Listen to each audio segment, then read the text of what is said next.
All right, I am now joined by our friend and comrade and frequent guest, Djene Bajalan.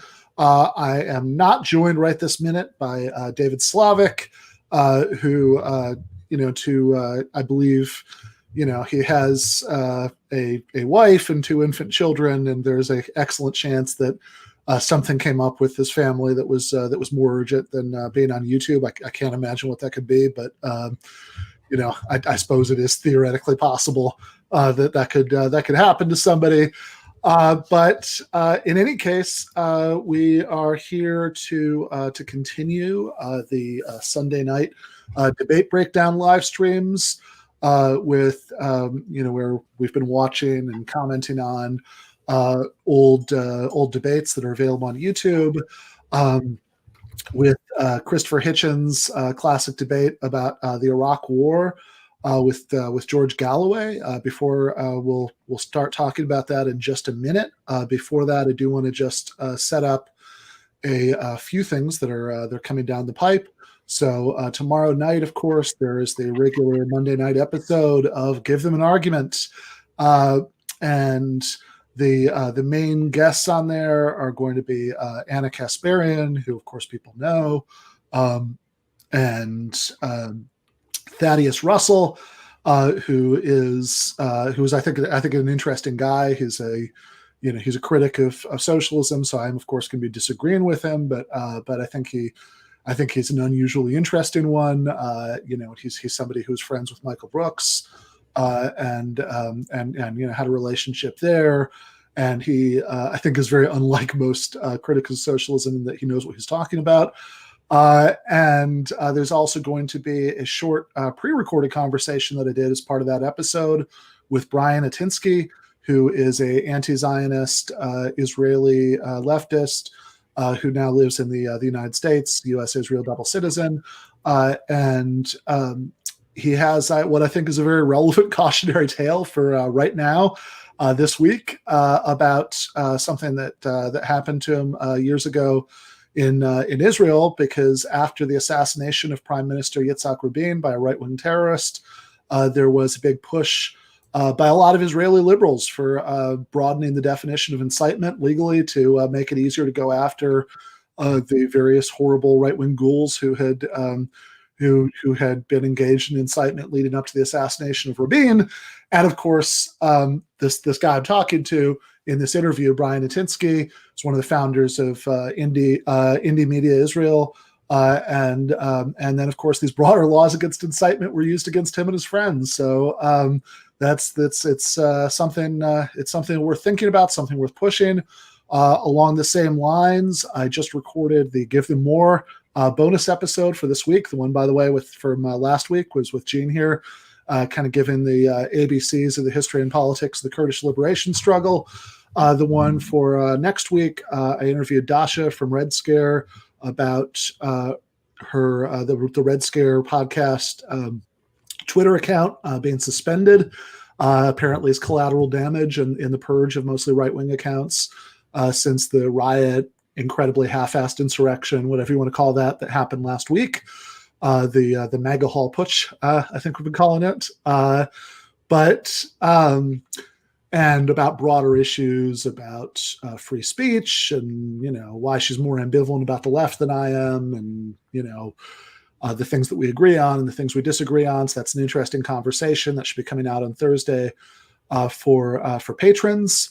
I should say, if you do like the work that we do here and find it valuable, for the monthly cost of a milkshake at a 50s nostalgia diner in 1994, if you've watched Pulp Fiction, you can, you get these weekly bonus episodes. You get the Discord. You get regularly scheduled Discord office hours, what we've been calling it, group voice chats.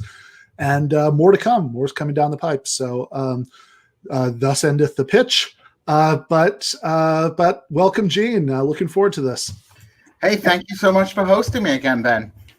Yeah. So during that conversation that we had about Kurdistan last week, you mentioned something that I actually did not know when I originally invited you to do this. which is that you actually slightly knew George Galloway way back when. Well, I wouldn't say no, but I spoke with him around the time of the lead up to the Iraq War. I was sort of like many students at the time. I was kind of involved in the anti-war movement, or at least supportive of the anti-war movement. And Galloway came to speak at my university, the London School of Oriental and African Studies, which is inverted commas, well known as a kind of left-wing orientated university. I don't know if it is still today, but it was at the time a kind of center of at least superficial radicalism. Of course, the joke used to be everyone would do their 3 years of radicalism at SOAS and then go on to work for the UN. Right. But there was a very active anti-war movement at that university at the time, and Galloway came to speak to the students there, and I got the opportunity to speak with him and ask him a question specifically about why he hadn't resigned from the Labour Party if he was so dead against the war. Yeah, although I have to say I do have I do have criticisms of Galloway, which I'm sure we'll get into. Although to be clear, he's absolutely on the right side of the question that's being debated here. No doubt whatsoever about that. But of course, it's probably just as well, right? Like it's in Galloway, that people who were against the war, that many of them were not resigning from the Labour Party, since even though, of course, this has been the wheel is always turning, and the Labour Party has gone in the wrong direction again. But up until recently, the anti-war left actually did succeed in regaining control of the Labour Party. So. And even now, I don't know. Maybe maybe feel differently, but I certainly think that when Corbyn was suspended, by the new leadership, in a truly asinine development, because he had because he made some pretty mild criticisms of some of the what was being put out about anti-Semitism in the Labour Party under his leadership, and he was suspended for that, which always seemed, I always think of The Simpsons, disparaging the boot as a bootable offense. But even when that happened, right? I mean, I was, whatever. I mean, not that I necessarily think a lot of people on the British left care what I think about this, but but anybody who's listening, I was saying, please don't quit the Labour Party, because this just does the Blairites work for them. I mean, why would you why would you want to make it a little bit easier for them to win votes? Yeah, I mean, exactly. I mean, I think also the comparison between Jeremy Corbyn and George Galloway as politicians and individuals is illustrative, in the sense that a lot of the criticisms leveled against Galloway were the same criticisms that were leveled against Corbyn, although there was perhaps more validity in certain cases with the criticism leveled against Galloway than against Corbyn. So there's been an effort, obviously, to equate the two individuals. Galloway has had a pretty shifty and interesting career, to say the least, and has associated himself with, let's say, some problematic individuals, perhaps more than he should have. Whereas in the case of Corbyn, I don't think he ever crossed that line. I think he, maybe Corbyn said a couple of things in clumsy ways, or made a wrong like on a Facebook picture or something like that. But in general, Corbyn has tread that line between being an anti-war social democrat, a representative of a kind of strain of the Labour Party that had been suppressed for a long time, whereas Galloway very much seems to have sort of developed over the years into a media personality who, everybody has to get paid, but who has associated with all kinds of people and engaged in rhetoric that has been problematic. Now, that doesn't mean all the allegations against leveled against Galloway were legitimate. I believe Parliament cleared Galloway, for example, of enriching himself directly from the Ba'athist regime. But he's made alliances with the Brexit Party. And of course, there was always a left-wing kind of argument for Brexit, but he associated specifically, with this very right-wing Brexit movement. And one thing, for example, I do appreciate Galloway for, because I used to listen to him on his radio show. He used to had a radio show on talk radios. He would always make fun of Scottish nationalists, which I thought was quite funny, because he would just mock their kind of like the most extreme forms of Scottish nationalism. But Galloway is not comparable, I think. Although people try and put him in the same category as Corbyn, I don't think I don't think Corbyn ever went to kind of the lengths to make having dialogue with people is one thing, but working for them and actively promoting them is a little bit different. And also, Galloway would speak out of both sides of his mouth. On one side, to one crowd, he'd be saying, "Of course, I think the Ba'athist regime in Baghdad is terrible, or Assad is a bad regime." But on the other side, he'd be praising them. So there's a kind of a very slippery character in terms of his discourse, whereas you didn't really have that with someone like Corbyn, who was quite consistent. One of the things that people in Britain and on the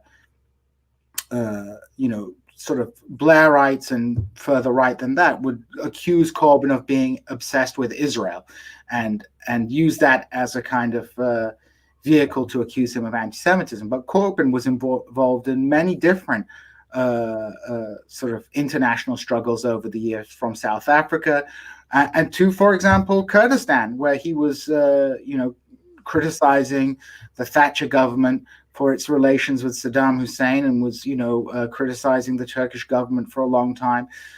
So, he had a very broad kind of notion of sort of international solidarity, whereas I wouldn't say the same for Galloway. Although that doesn't mean Galloway's statements about the war were necessarily wrong. Sometimes you have a bad message you have a good message coming from a bad message, and that's I think that's right. So I've got I remember I vaguely remember seeing at least some of this debate when it was just actually happening. I think they might have played it on C-SPAN or something. I might be making that up, but I remember watching some version of watching it on television in some form. And then I remember I read quite a bit, maybe the whole thing of Galloway's book around this time, and I also remember his testimony to the Senate that happened around around the time of this debate, and I'd say that he's on the media stuff. I know he was a Big Brother, reality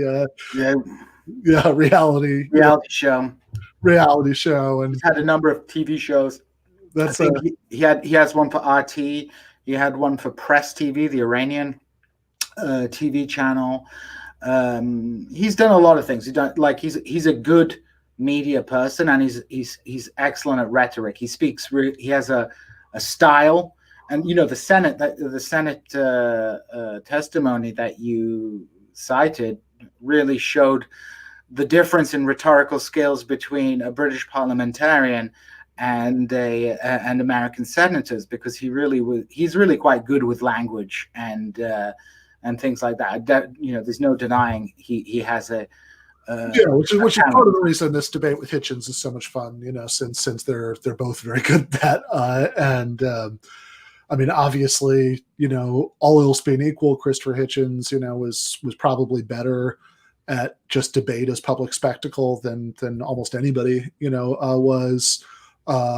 but then, yeah, I mean, Galloway had those skills, from that the sort of like, I always thought about that, like whenever I'd see like on, PBS, they'd sometimes run the Prime Minister's Question Time, from the BBC. And every time I watched that, I thought, my God, right? Can you even imagine an American president trying to do this? It's just unimaginable, right? Like somebody like, Tony Blair, who is certainly a tremendous piece of shit, in terms of what I think about him. He's I think a decent society. He would have been put on trial for war crimes at The Hague, but just as a skillful politician, as somebody who came up in that environment, like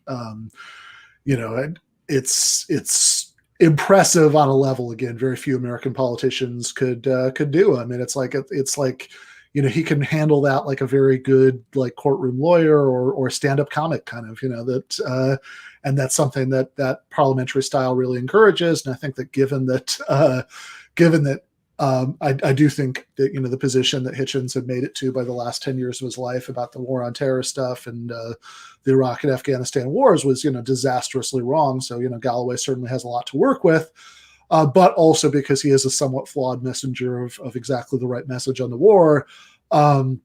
Hitchens has some material to mine there too. I guess what I would say in terms of what I think about Galloway, putting aside whatever you might think of, some of that media stuff that we were just talking about, is that I think that Galloway, my impression at the time, I haven't followed him too closely since then, but my impression at the time was that he was good and bad in the ways that a lot of people are good and bad who are in that particular niche of kind of, let's put it this way, like capital A, capital I anti-imperialism, which I think is something. I make a distinction between that and just being an anti-imperialist in much the same way that I would exactly in much the same way that I would make a distinction between anti-racism, which is of course an absolutely necessary prerequisite for any kind of decent politics, and what often goes by the name of anti-racism, in American political discussions, which is, this pretty specific kind of neoliberal identitarian, view. It's you have to hire lobbyists, otherwise you're racist. Yeah. That kind of thing. Yeah, I think you're totally correct. I think, anti-imperialism and anti-racism, the analogy you're making is absolutely correct in the sense that these are both necessary things we have to think about, but that can be co-opted for quite nefarious means. Like talking about Britain leaving the EU as an anti-imperialism, put aside the merits of leaving or not leaving the EU, is kind of an abuse of that discourse. Yeah, for sure. Like that this is some sort of blow against imperialism. Somehow the UK wouldn't be in the EU. How does that work? And things that are more substantive, like something that you and I have talked about many times before, that you and Michael co-wrote an article about, which is the idea that abandoning the radical socialist experiment in Rojava to the potentially genocidal intentions of a NATO ally, by the way, was some sort of great anti-imperialist victory. That just seems like stuff like that always seems very strange to me. And it's also, as you were kind of referring to earlier, there's a way of doing this kind of capital I, capital I anti-imperialism that's really a denigration of, it's the wrong way to put it. It's really like a lowering of the standard of what international solidarity traditionally meant for the left. That traditionally left internationalism, and I'm talking here about like, the first and second internationals before World War I, people who were, who split off from the Second International because they were opposed to World War I, people who supported republicanism in Spain, like that kind of traditional left internationalism, that was integrated with this global socialist movement, wasn't just about opposing imperialist wars. Of course, it was about opposing imperialist wars. That's something that was absolutely a given for that kind of politics.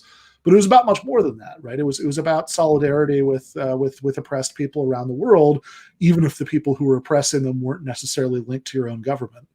Yeah, and I think I think it's possible for us to have two thoughts in our head, which is regimes like Saddam's Iraq or the Islamic Republic of Iran or North Korea, even we might sort of we oppose Western attacks and wars against these countries without sugarcoating what these regimes are like to the local people and the character of those regimes. I think the problem comes when we lose our sort of critical faculties when dealing with a country that opposes the United States.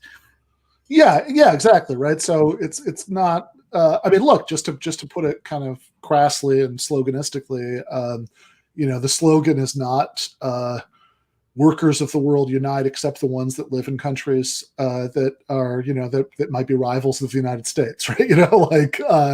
If you believe in global working class solidarity, then that should include, workers. Workers at Foxconn factories that are where the conditions are so bad that they built suicide nets in China, rather than saying, oh, we can't criticize China because that would feed into imperialism. For example, or if you support national liberation and rights for ethnic minorities around the world, that should apply even to ethnic minorities that live in countries that might be targeted by the United States. Doesn't mean you have to support United States wars on their behalf. So I think Hitchens and Galloway maybe in places are making parallel mistakes, right? So that Hitchens is taking that, solidarity with, in his case, the Iraqi Kurds, as will come up in this debate, to this kind of monstrous point of supporting this terrible war that spilled this ocean of blood and caused chaos for decades. And by the way, did not do a lot, as we've discussed before, to actually help out. And didn't even do what the people who supported the war hoped that it would do. So it was a failure on every, even by their own metrics, it was a disaster as well. Yeah, so, there was the human cost of the war. And then, none of the objectives that they even set for themselves, not that those are necessarily positive objectives, but none of them. None of that stuff happened, right? There's no it's very what is even the upside other than the fact that after the US and UK and a few others invaded Iraq, that then we lifted the sanctions we had imposed on them, and now you can buy a family bucket of KFC in Erbil for $200. So yes. That's progress. And they have a TGI Fridays, which doesn't serve cocktails.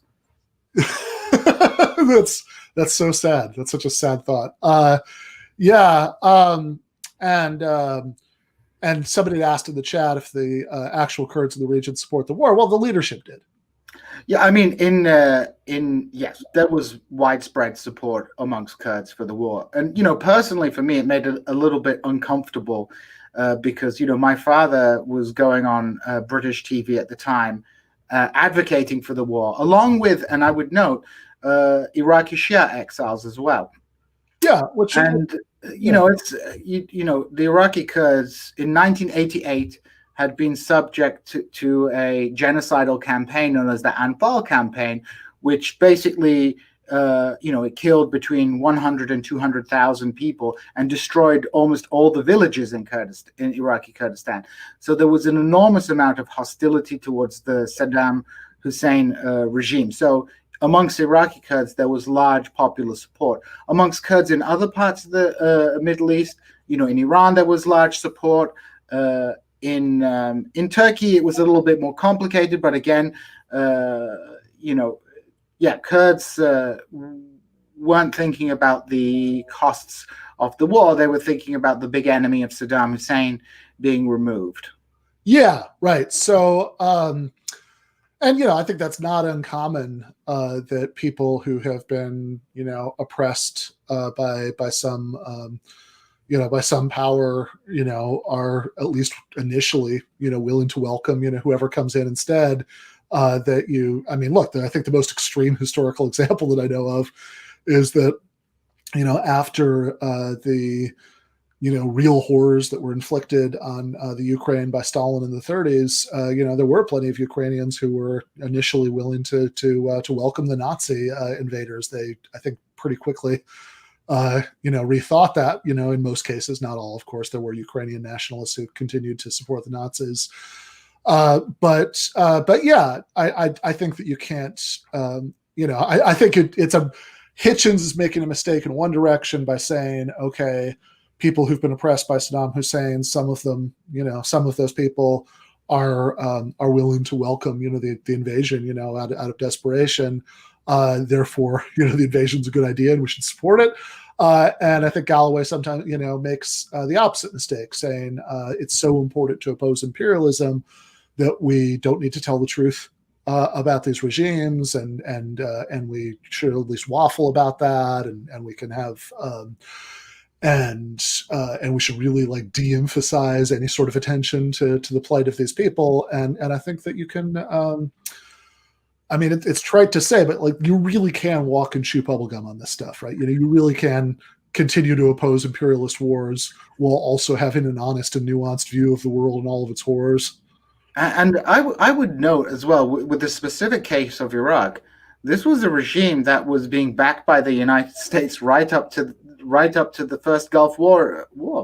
Saddam Hussein was receiving financial aid from the Gulf to support the war effort against Iran. He was purchasing weaponry from both the Soviet Union and also Europe at the time. America was backing up. There's, of course, Iran-Contra, which kind of complicates the issue as well. But in general, both the Soviet Union and the United States leaned towards Iraq during the 1980s in a beautiful piece of Cold War cooperation against the Islamic Republic of Iran. So, it's painting Saddam as on one level, imperialist is pretty funny after all that. Yeah, because it's not a principled anti-imperialist. It's not like he had a principle. Saddam was a principled anti-imperialist. He was the anti-imperialist once the empire came down on him. Yeah, exactly. Yeah, no, that makes sense. So, So again, I think Galloway. I think what I thought about him at the time, at least, and I guess what I think is that you should is that it's. I think he's good and bad in ways that capital A, capital I, anti-imperialist, wing of the left sometimes is. That it's good that he, to highlight and prioritize, opposition to American and British imperialism and take those issues seriously and make that a big part of your politics. That's very good, and it's not good if the way that you're trying to do that, which is often, by the way, incredibly counterproductive because it gives you less credibility with the people that you need to convince of your anti-war position. It's not good to let that shade into making excuses for extremely right-wing regimes in some cases that happen to come into conflict with imperialism. But I will say that after and after this, for us, let's start up the debate. But I will say that after that Senate testimony, I have to say I really liked him because for two reasons. One of which is that he was arguing with my one of my home state senators, Carl Levin, and I really enjoyed the way that he really like served Levin his own hat on a plate. And the second, I can't help but find this extremely, endearing, is that he said that that there was like a break in the Senate hearing, and during the break he went outside the Capitol building, and like right outside, like out on the porch, he did a little bit of embargo busting right there by whipping out a Cuban cigar. So I can't. I can't not like him a little bit. I can't help. Well, he definitely he definitely acquitted himself well at the Senate, and that line about Hitchens being a gin-soaked popinjay is one for the ages. So yeah, gin-soaked ex-Trotsky popinjay. I think that's the line. That definitely is a turn of phrase. So, all right, let's get going. This one's a little longer than some of the ones we've done, so let's start it up. Critical time to have this debate. Oh, actually, I'm sorry, Forrest. One thing I should say, I said this last week too, but since I know that for some of these, the audio levels on the videos that we're using are like a little bit softer. I think this is one of those times than the volume we're speaking at. So when we put this out in the podcast feed, we will eventually start putting this out in the podcast feed. We will fix the audio levels then. But meanwhile, if you're listening to this, do be prepared for the audio levels to change. And my apologies for that. So it doesn't, you don't have it turned up so you can hear them at a normal volume, and then suddenly it sounds like me and Gene are screaming. But keep going, Forrest. Critical time to have this debate. The resolution on the floor, the March 2003 war in Iraq was necessary and just. Our first speaker will be Cristopher Hitchens. He will speak.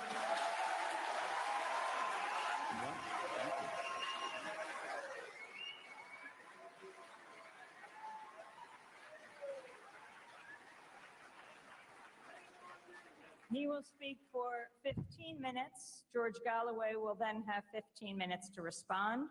We'll follow the same order for the next 2 rounds, one of 10 minutes and then 5 minutes. And then we'll have a 35-minute discussion and follow up with 5-minute closing remarks when the order will be reversed. George Galloway is with the Respect Party MP for Bethnal Green and Bow in East London.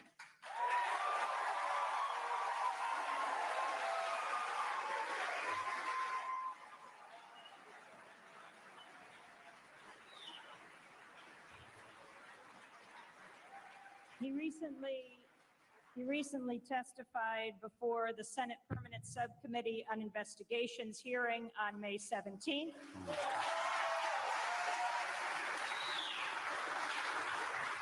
Responding to charges related to Iraq's Oil for Food program. He's the author of a new book published by the New Press called Mr. Galloway Goes to Washington. Cristopher Hitchens is a widely published polemicist and frequent radio and TV commentator, contributing editor to Vanity Fair, author of A Long Short War, Why Orwell Matters, The Trial of Henry Kissinger, and many other books, including 2 published by Nation Books, which he'll be signing tonight, Love, Poverty, and War and Blood, Class, and Empire. We'll begin first with the opening statement of Cristopher Hitchens. Thank you.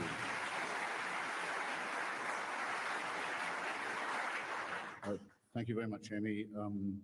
You can take it out of my time, but I would propose that we begin with a moment of silence for the 160 people who were sadistically murdered in Baghdad this morning as they went to their places of work or stayed in their places of abode, and as they hope to register for the upcoming elections. I hope I can get an agreement for a moment of respect for them.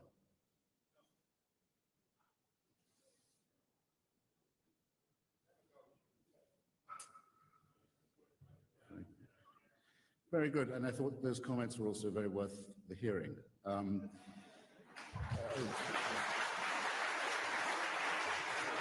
very grateful to the organizers for making this possible.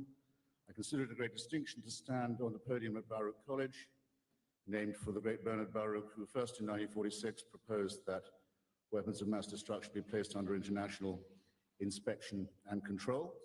I'm grateful to the audience also for giving me the chance to revisit my misspent Trotskyist days. Dishing out a leaflet in steaming heat on the street outside made me feel and look, I hope, much younger. And we're also, of course, on this side of the house here to share with Mr. Galloway the ambition that his views and his record be much better known than they are. And most of you, I hope, will have the leaflet that details this, and those of you who don't, and those of you who are watching or joining us from other audiences can go to hitchensweb.com and download the whole lot, and I hope they will, and share it. An impression, I think, ladies and gentlemen, has been allowed to form and perhaps even to coagulate and to congeal that it is only those of us who support the regime change, the revolutionary change in Iraq, who have any explaining to do. I think that that assumption needs to be countered from the very beginning. If you examine the record of the so-called anti-war movement in this country and imagine what would have happened had its counsel been listened to over the last 15 and more years, you would have a world in which the following would be the case. Saddam Hussein would be the owner and occupier of Kuwait.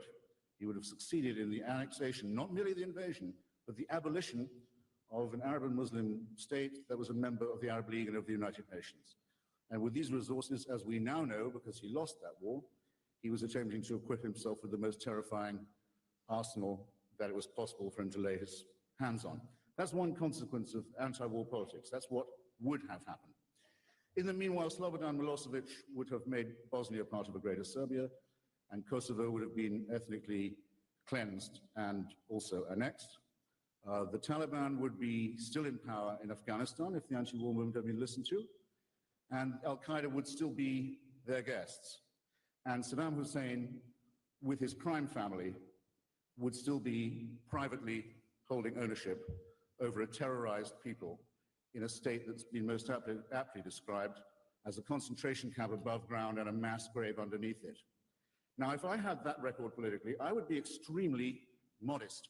I wouldn't be demanding explanations from those of us who said it's about time that we stop this continual capitulation to dictatorship, to racism, to aggression, and to totalitarian ideology, that we will not allow to be repeated in Iraq, the failures in Rwanda and in Bosnia and in Afghanistan and elsewhere. And we take pride in having taken that position, and we take pride in our Iraqi and Kurdish friends who are conducting this struggle, on our behalves, I should say. What did it mean to accept this responsibility? We knew it was a weighty one, and we knew it was a dangerous one. I've argued, I will argue, that the war was both just and necessary, and I think one could separate perhaps the two concepts. Iraq had lost its sovereignty as far as a state can do under international law. There are 4 conditions under which a state may be deemed or said to have sacrificed its sovereignty. These are if it participates in regular aggressions against neighboring states or occupations of their territory, if it violates all the letter and spirit of the terms of the Non-Proliferation Treaty, and in other words, fools around promiscuously with the illegal acquisition of weapons of mass destruction. Third, if it should violate the Genocide Convention, the signatories to which are obliged, without further notice, to act either to prevent or to punish genocide. And fourth, if it plays host to international gangsters, nihilists, terrorists, and jihadists. Iraq met all these 4 conditions repeatedly and demonstrated its willingness to repeat them on many occasions. Its sovereignty was at an end. It was under international sanctions. It was a ward of the international community. Its people were being starved in order to build palaces for their psychopathic dictator. And it was furthermore imploding as a state and as a society. The divide and rule policy of the Ba'ath Party had led to appalling ethnic and confessional hatreds within the country. An imploded state would have made these worse, and you know who would have invaded then? Turkey would have invaded to try and take Kurdistan. Iran would have invaded to support its extremist Khomeiniite proxies, and Saudi Arabia would have intervened in order to do the same favor for the Sunni and Wahhabist and Salafist extremists. As a matter of fact, all these 3 foreign interventions are taking place at present. All those 3 powers are trying to meddle in Iraq, but we're fortunate, as are the Iraqi people, that there is a coalition to hold the ring and to prevent it from becoming another Rwanda or another Congo, another vortex of violence and cruelty and destabilization and war. And this, I think, again, is a point to take pride in. It was the only responsible course. I'm willing at any point to take questions, and I'm sure I shall be invited to, about my own criticisms of and misgivings about differences with those who conducted and conduct this policy. But on these main points, it seems to me that there's very little room for debate. What are the, oh, thank you.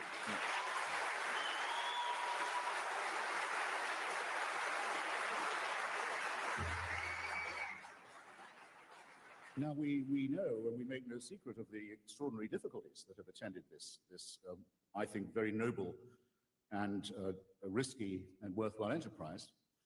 All of you will know, all of you will have seen some of the abysmal consequences of this. But you have, I think, the responsibility of imagining what the alternative would be. I am simply going to say what I think the positive reasons are. Excuse me, the positive consequences are. And I hope someone will be showing me the time, maybe, just so I don't trespass on my own argument or the patience of the comrades. Who's going to be showing me the time? You, okay. Will you let me know when I've got 3 minutes, say? Positive results, ladies and gentlemen, brothers and sisters. A man who planned and ordered and supervised and took delight in genocide and torture and aggression and the occupation of 2 neighboring states and the massacres of their people is in jail now and will follow Slobodan Milosevic and Augusto Pinochet into the dock quite soon. I know there are some people here who don't take delight in this, but I will say that I do, that it's a long overdue justice. A long overdue act of justice and mercy. A constitution, a federal democratic constitution, is being debated now as we speak with the printing of 5 million copies of a provisional document, debated on 6 television channels, 6, and perhaps as many as 100 newspapers, in a country where 3 years ago it was death, not just for you but for your family, to possess a satellite dish or to attempt to distribute a leaflet. Death for you and your family, and not a quick one either. Does anyone not agree that this is a night and day difference? I invite them to say if they don't. The largest stateless minority in the Middle East, the people of Kurdistan, in other words, who have suffered many years of oppression and exile and occupation in Syria, in Iraq, in Iran, and in Lebanon and in Turkey, have begun to scramble, so to say, to their feet to assume something like their full height as a people. Even before the intervention, they were producing an autonomy, a democracy, a self-determination of their own in the provinces of northern Iraq, which, when I saw them last, were a landscape of desolation and depravity. You could still smell the poison gas, you could still smell the mass graves, the ruined cities, the burned hillsides, the women who had chemical burns that still burn after years. Out of this, the Kurds have begun to build and help other Iraqis build when they could have been chauvinistic. They could have been xenophobic. They could have said, enough with Iraq. We're through with it. We're leaving. Instead, accepted their internationalist responsibilities. President Talabani, it seems to me, is a president of whom any country in the region could be proud, and not just by the sort of comparisons one could make. This is an extraordinary, unarguable, unambiguous gain. The disarmament of Libya, the capitulation of Colonel Gaddafi, his abandonment of his covert arsenal of weapons of mass destruction, and the walking back of the evidence that he gave us, because we all have it now, thank you, sir, in Oak Ridge, Tennessee, which I think is the right place for it, on analysis was able to disclose to us that the provenance of much of this illegal weaponry was the AQ Khan network in Pakistan, a kind of Walmart for WMD, nukes are us, with a line stretching all the way from North Korea to the Iraqi envoys who, in March 2003, as the coalition was preparing to intervene, were negotiating in Damascus with the envoys of Kim Jong-il to buy North Korean missiles off the shelf. And people say Iraq and WMD can't be mentioned in the same breath. Now, not everything about this can be attributed to the intervention, but it's noticeable, I think, that Colonel Gaddafi did not, when he wanted to capitulate, go to Mr. Kofi Annan, for example, or that great statesman, Mr. Jacques Chirac, a man so corrupt, as said of Mr. D'Alembert, I think, in Sentimental Education, so corrupt he would willingly have paid for the pleasure of selling himself. Nor to Gerhard Schroeder, the rump figure of what was once a proud German social democracy. No, he came to Mr. Blair and to Mr. Bush and says, I'm out of this game now, and you can analyze everything I've got. That's not nothing, ladies and gentlemen, and it's a step towards disarmament and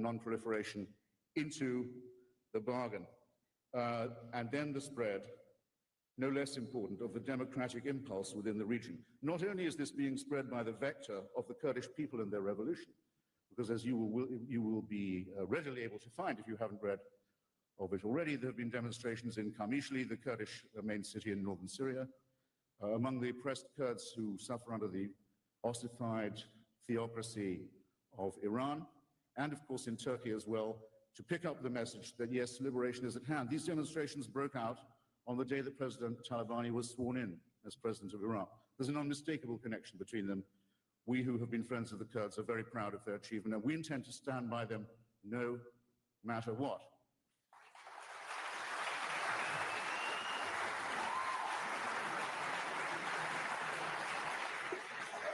I will add that the moral leader of the Egyptian democracy movement, the man who has begun to break open the argument in Egypt, and who suffered a long period of imprisonment during this time and was written to by Nelson Mandela as Egypt's equivalent, has told me, and for quotation, that in his opinion, this new mood in the region would be unthinkable if it was not for the removal of the single worst tyrant who is present there. That's not nothing, as in point of testimony. That's from deep within the bowels of the Egyptian prison system, the man who is the moral hero of the democracy movement. He says, and I agree with him, and he's echoed by Anwar Ibrahim as far away as Malaysia, who is the Malay equivalent, and by the leader of the Socialist Party of Lebanon, Mr. Jumblat, have all stated publicly that this for them is the beginning of the end, the fall of the wall, as they put it. This, I think, is also something to take pride in. Now, I could have said this in front of any audience and against any antagonist, but in my last 2 minutes, I will have to say that I believe it is a disgrace that a member of the British House of Commons should go before the United States Senate subcommittee and not testify, but decline to testify, and to insult all those who try to ask him questions with the most vile and cheap gutter snipe abuse. I think that's a disgrace.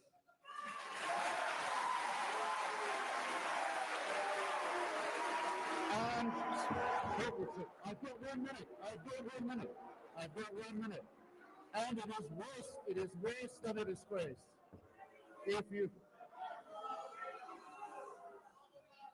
That's not coming out of my time. If you knew how you looked and sounded, comrades, when you do that, well, the cameras can take care of it. That's not coming out of my time. It is not just a disgrace, it is a crime that Mr. Gaddafi has profited from the theft of money from the Iraqi oil for food program, has told continuous lies about his profiteering from it and the foul associates that he made, at a time when Iraqi children were dying, and 11 billion from this program, 11 billion, went to the murderer and criminal and sadist and fanatic Saddam Hussein. How can anyone who's a business partner of this regime show their face in a city like this and not content with it? Not content with it. Not content with it. He turns up in Damascus. The man's search for a tyrannical fatherland never ends. The Soviet Union's let him down. Albania's gone. The Red Army's out of Afghanistan and Czechoslovakia. The hunt persists. Saddam has been overthrown, and his criminal connections with him have been exposed. But on to the next. On the 30th of July, in Damascus in Syria, appearing, I've given it all to you in a piece of paper, in front of Mr. Assad, whose death squads are cutting down the leaders of democracy in Lebanon, as this is going on, to tell the Syrian people they're fortunate to have such a leader. The slobbering Dauphin, who they got because he's the son of the slobbering tyrant who came before him. How anyone with a tincture of socialist principle can act or speak in this way is beyond me, and I hope, ladies and gentlemen, far beyond you and far beneath your contempt. Thank you.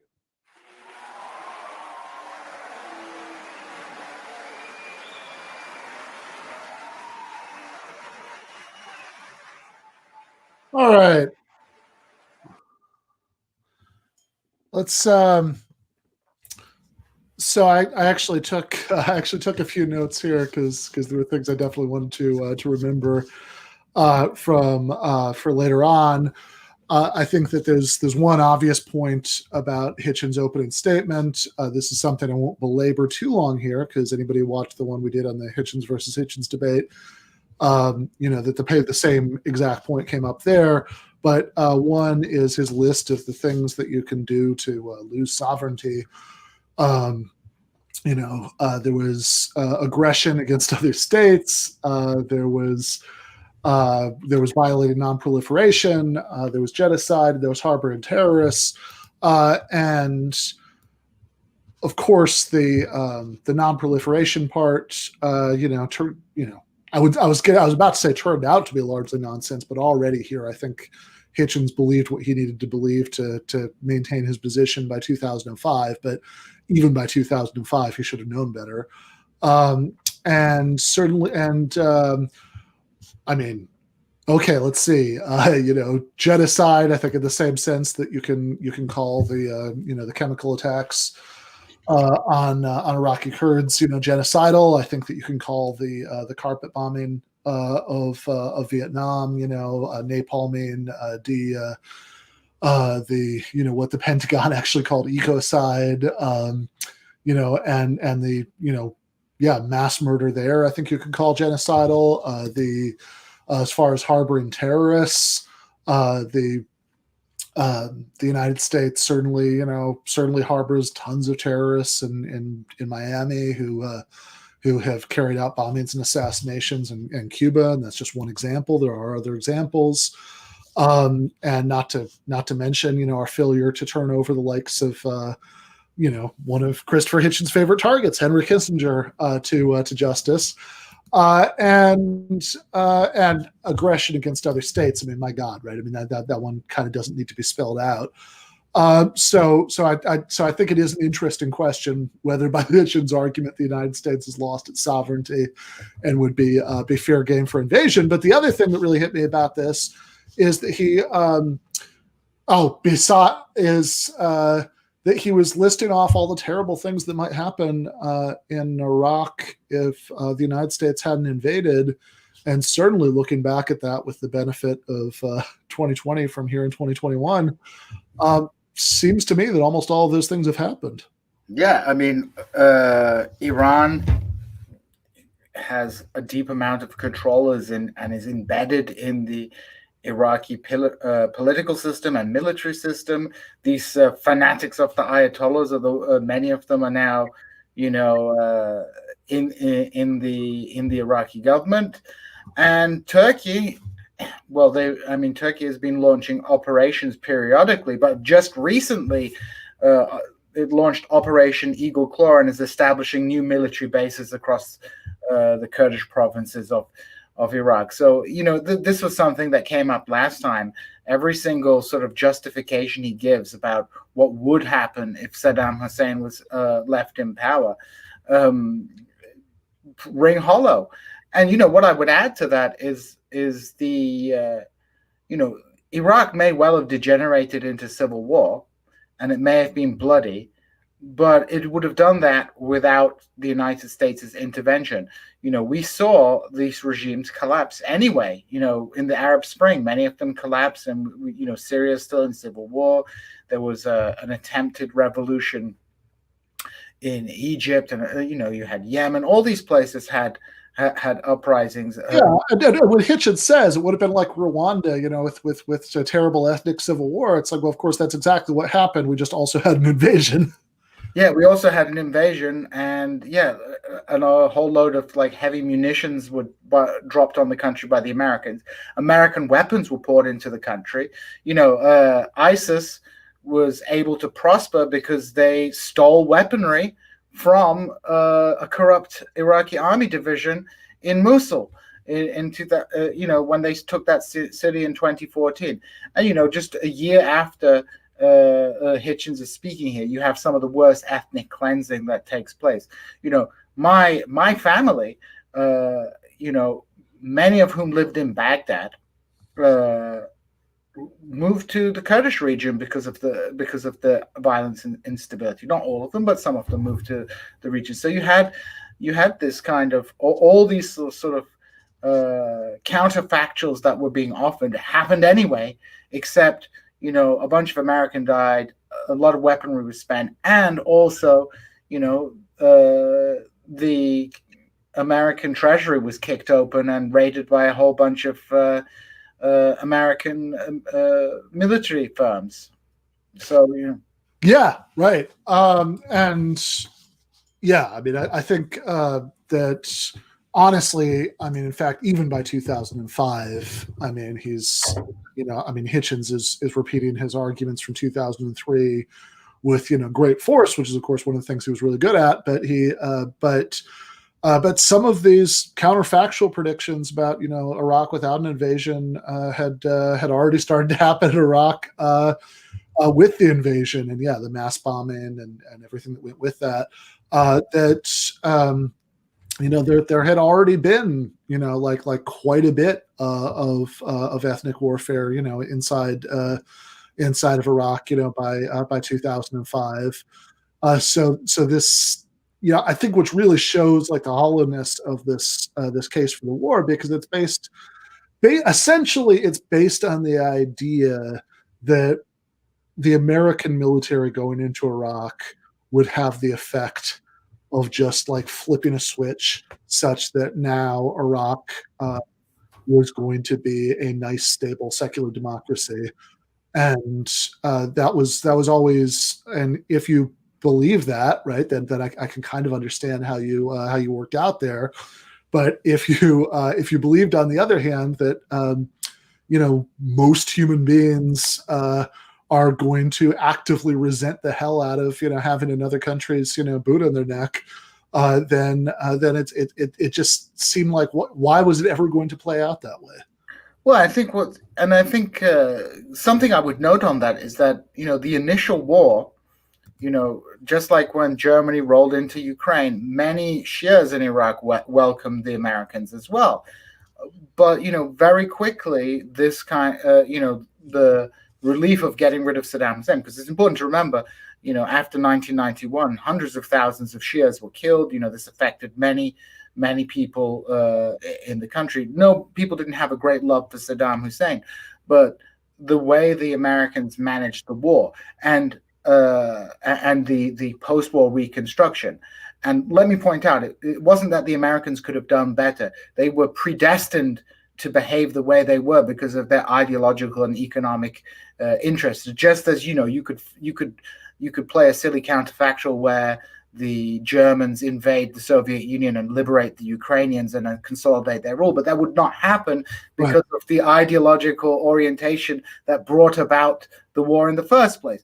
So very soon, whatever limited goodwill that they had, particularly amongst Kurds and Shias in the country, evaporated in the face of the mismanagement of the war.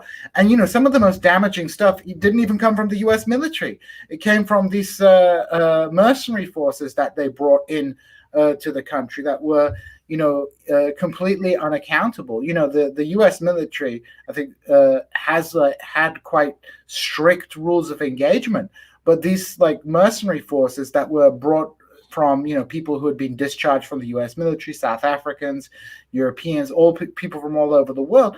These guys were going in and committing all kinds of human rights violations, and were completely, getting away with it scot-free because they were exempt from prosecution in Iraq.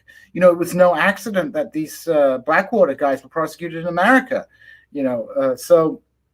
Yeah, it was a disaster, and yet, like you say, even by 2005, it had become apparent that it was a disaster, and it only got worse and worse and worse, and it's been pretty terrible ever since. Last summer they were having protests in Iraq because they still don't have 24-hour electricity. And trying to live in a country where it's 40 degrees Celsius. And you don't have any electricity for air conditioning, it's going to drive you crazy. And it's yes, Saddam Hussein was a terrible dictator, but now you have, instead of one Saddam Hussein, you have hundreds of different corrupt actors who are, leeching off the society, who are distributing patronage and through religious and political networks. So the democracy, yes, there's a kind of facade of parliament and things like that, but at the end of the day, substantively, you still have a kind of rentier economy where the oil money that the country has is distributed by politicians, and instead of one family control it, you have various different political factions fighting over kind of the cash register so that they can get a slice for their people. I mean. And Kurdistan you can take out of the equation because, that place was already relieved from Saddam before the war. So, whatever progress had taken place there happened because, of some pre-existing factors and not as a result of directly in the same way in other parts of Iraq of American administration. There was never an American colonial administration established in Kurdistan. So, it wasn't mismanaged because the guys there, corrupt as they were, knew how to manage their population and had some kind of legitimacy. Yeah. And again, the only way that the invasion of Iraq helped Iraqi Kurdistan really was the lifting of American sanctions, which certainly could have happened otherwise, without an invasion. The other thing that I wanted, before we go watch Galloway's opening statement, the other thing I wanted to flag, because it's just the irony of watching this now is just too overwhelming, is Hitchens bringing up Gaddafi as a that the surrender of Gaddafi to the United States as one of the benefits of the Iraq War, because of course not only did that not solve that issue, but there was basically a small scale repeat of the Iraq disaster in Libya. I think I guess that would be the year 2011, I think. Yeah, 2011. So that's the so yeah, I guess that's the year Hitchens died. So he probably did live to see that, but he was battling the cancer and probably wasn't as on top of that as he would have been otherwise. Sure, yeah. The whatever weapons Gaddafi may have given up, it didn't save him, and more importantly, of course, since Gaddafi is a hideously repressive dictator, it didn't save the Libyans from the bloodshed and chaos that that was unleashed on their country by American regime change. Yeah, I mean, sometimes I think these kind of crises are going to happen, whether the United States intervenes or not. And perhaps, given the track record of things, we should err on the side of perhaps not so much military intervention. And, like, if Gaddafi had died, what would have happened? Who knows, right? But, Libya, Syria fell into civil war. Libya fell into civil war without any particular push from the United States. American intervention only came afterwards. So the way in which the West intervenes in these countries would, either doesn't make much of a difference on the level of violence in the end, or exacerbates it and makes it even worse, or sustains the conflict in a particularly unhealthy way. And of course, I realize that all these arguments could be used against the support of the Rojava intervention. But I would note one thing that is different in Rojava is that intervention was limited to that specific region, whereas the intervention in Libya, which was initially sold to people as protecting the people of Benghazi against retribution from the Gaddafi regime, transformed into a war of regime change. Yeah, and I'd also say that in the Rojava case, one thing that complicates that is that, is that we can use this word intervention, for all of these things, but the, like the American troops in question, they've been fighting ISIS, but after that, like they weren't actually fighting with anybody, right? You wouldn't have had to, like the point is not that. That the United States, should have deepened its, its involvement and, bombed somebody or invaded somebody or done anything like that. They pretty much could have just stayed put, for a bit, and that would have been all that was necessary. And I'd also, I know I've made this point before already, but I think it's worth making a few times to really circle and underline. Like just as the idea that the United States, solely selling out, Rojava was some great anti-imperialist victory. Like the fact is, like in this case, who they were being sold out to wasn't even some, like rival power or target of U.S. imperialism or whatever. It was a close and important NATO ally. This was all stuff that was happening within the imperialist family. Yeah, it was a change in imperialist management. Yeah, exactly. All right, let's watch Galloway's opening statement. Okay.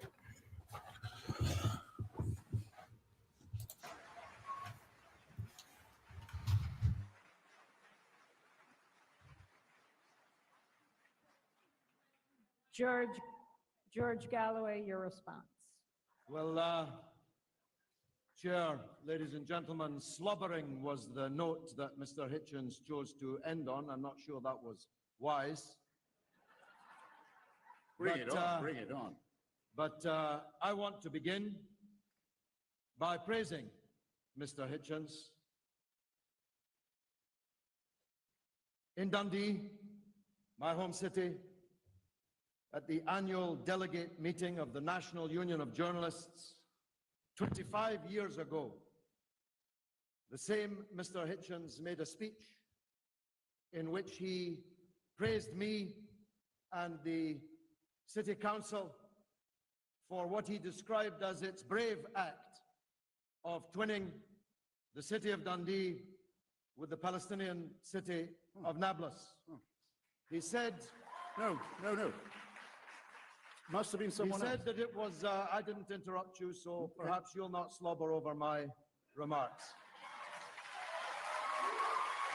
Someone else.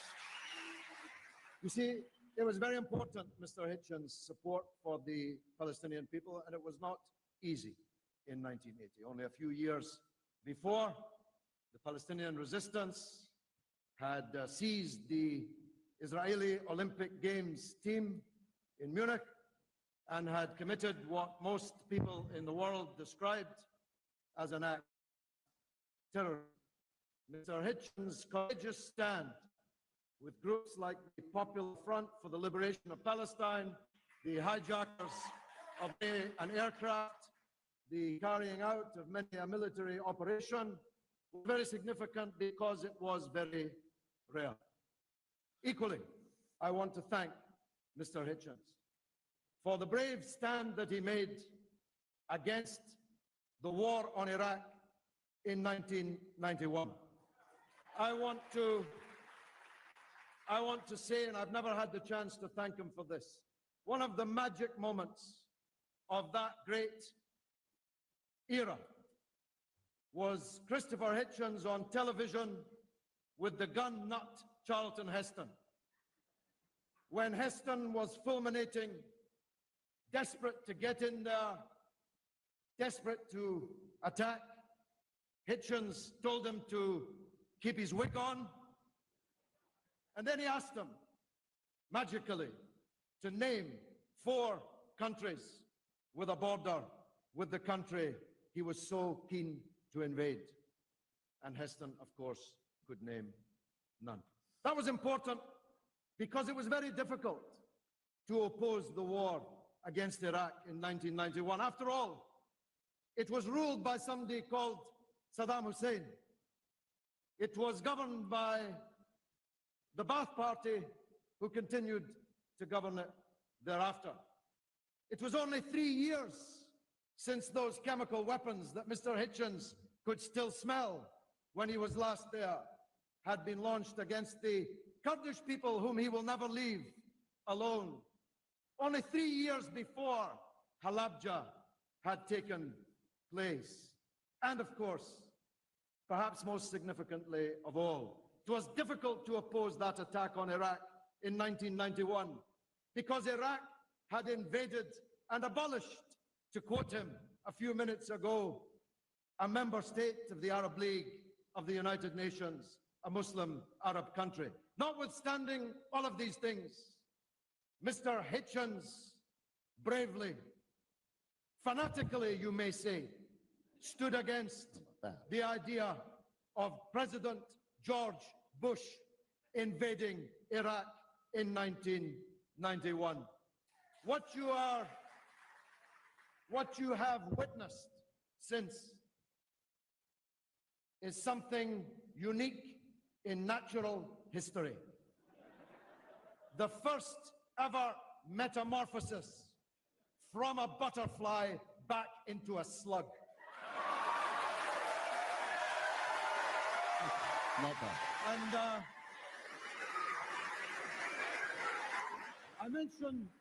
I mentioned slug purposefully because the one thing a slug does leave behind it is a trail of slime. Now, I was brought up by my father on the principle never to wrestle with a chimney sweep, because whatever you do, you can't come out clean. But you, Mr. Hitchens, are no chimney sweep. That's not coal dust in which you are covered. You are covered in the stuff you like to smear on to others. Not just me, with your Goebbelian leaflets full of selective quotation, half-truth, mistruth, and downright untruth, and the comments you made in your last 2 minutes of this speech. But people much more gentle than me, people like Cindy Sheehan, whom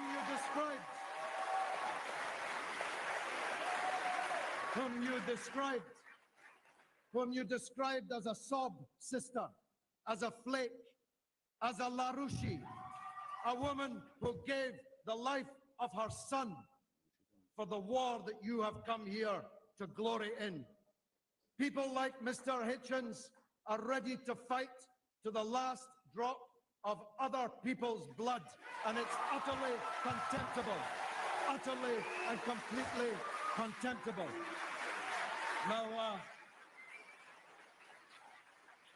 Hitchens makes much, and I know that he will in his next segment, so I shall, to coin a phrase, preempt it, of the nature and character of those resisting the foreign invasion and occupation in Iraq. I spoke last night in Boston, in a hall where many leaders of the great American Revolution stood and spoke. My favorite member of the British Parliament has a statue. It's the first one you meet as you walk in St. Stephen's entry. It is a statue of Charles James Fox. He was expelled from Parliament for supporting the American Revolution and supporting the French Revolution. Now, some might say Fox was wrong supporting the anti-colonial struggle of the American people. After all, some might say, better be careful what you wish for, Charlie. Maybe one day that independent free country you're supporting the birth of will be ruled by crazed fundamentalists like Pat Robertson and George W. Bush and Dick Cheney and Michael Ashcroft.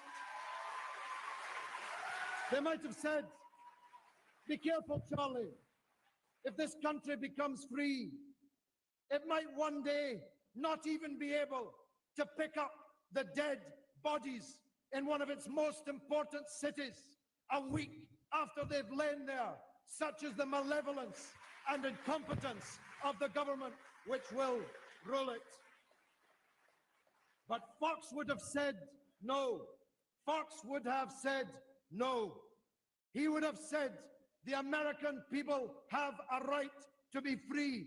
Who they choose to rule them is a matter for them. Let them make their mistakes. Let them have their own politics. My country has no right to occupy them any further. Now, I am of Irish background myself. When the Irish people rose in 1916 for their freedom to strike one of the first decisive blows against the British Empire, on which the sun never set, because God would never trust the English in the dark. When the Irish people rose, the Hitchens of those days in Bloomsbury, in the salons, denounced the Irish rebels as priest-ridden, bog-trotting, Celtic, Gaelic obscurantists to whom they would never issue from Bloomsbury a certificate of approval. But the only certificate of approval that mattered was the one issued by the Irish people, not the liberals in London who refused to endorse it. My point is this. For us in the United States and the United Kingdom, there is only one big question. Mr. Bush actually framed it for us. Are you with the foreign occupation of Iraq, or are you with the right of the Iraqi people to be free and to resist the foreign armies who have violently invaded them? And that's why that cheap demagoguery by Hitchens at the beginning of this debate got the risible response that it did from this audience. Because he wants you to make a minute's silence for the 145 today, but he can't bring himself to mention the massacre in Tal Afar over the last 4 days in Iraq. He doesn't want to know about the massacre in Fallujah when the American armed forces, brick by brick, destroyed a city and massacred thousands of people. Now this debate, as Amy Goodman said, is taking place at a very important time on a very important subject. This war in which he glories, although how I wish he'd put on a tin hat and pick up a gun and go and fight himself. How I wish to see that sight. This war in which he glories has cost the lives, according to those well-known Saddamist fronts, the Lancet and Johns Hopkins University, well in excess of 100,000 people's lives, and hundreds of thousands more have been maimed and wounded. And it was all for a pack of lies. There were no weapons of mass destruction. There was no link between Iraq and Al-Qaeda. There was no link between Iraq and the atrocities on the 9th of September, on the 9/11 here in the United States. There was no welcome for the foreign armies that invaded Iraq. Hitchens said they would be greeted by flowers, but there are 2,000 young American boys lying in the ground now, testimony to the fact that they were welcomed by something else. And thousands more wounded, maimed, many of them in wheelchairs for the rest of their lives, testament to the folly of Hitchens and Bush and Cheney and the rest of the neocon gang that dragged your country into this disaster. The international legal and political system has been defaced and disfigured. The world has been made a more dangerous place, not just for us, but for our children and their children, for generations to come. The world has been made a more dangerous place. Hitchens asked us to believe that hundreds of thousands of Western soldiers invading a Muslim country would make less Islamist fundamentalism. He asked us to believe that devastating Iraq and making a Yugoslavia on top of the world's biggest oil field would make the world a safer and more stable place. There is scarcely a sentient being in the land who any longer believes that the war on Iraq was either necessary or just or a good idea.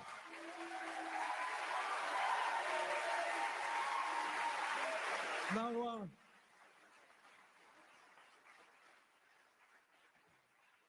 you may very well ask why so many people wanted to come in here and watch and listen to two British guys debating in the United States of America about a war far away. I think the reason is this. Our two countries are the biggest rogue states in the world today. And it is therefore vitally important.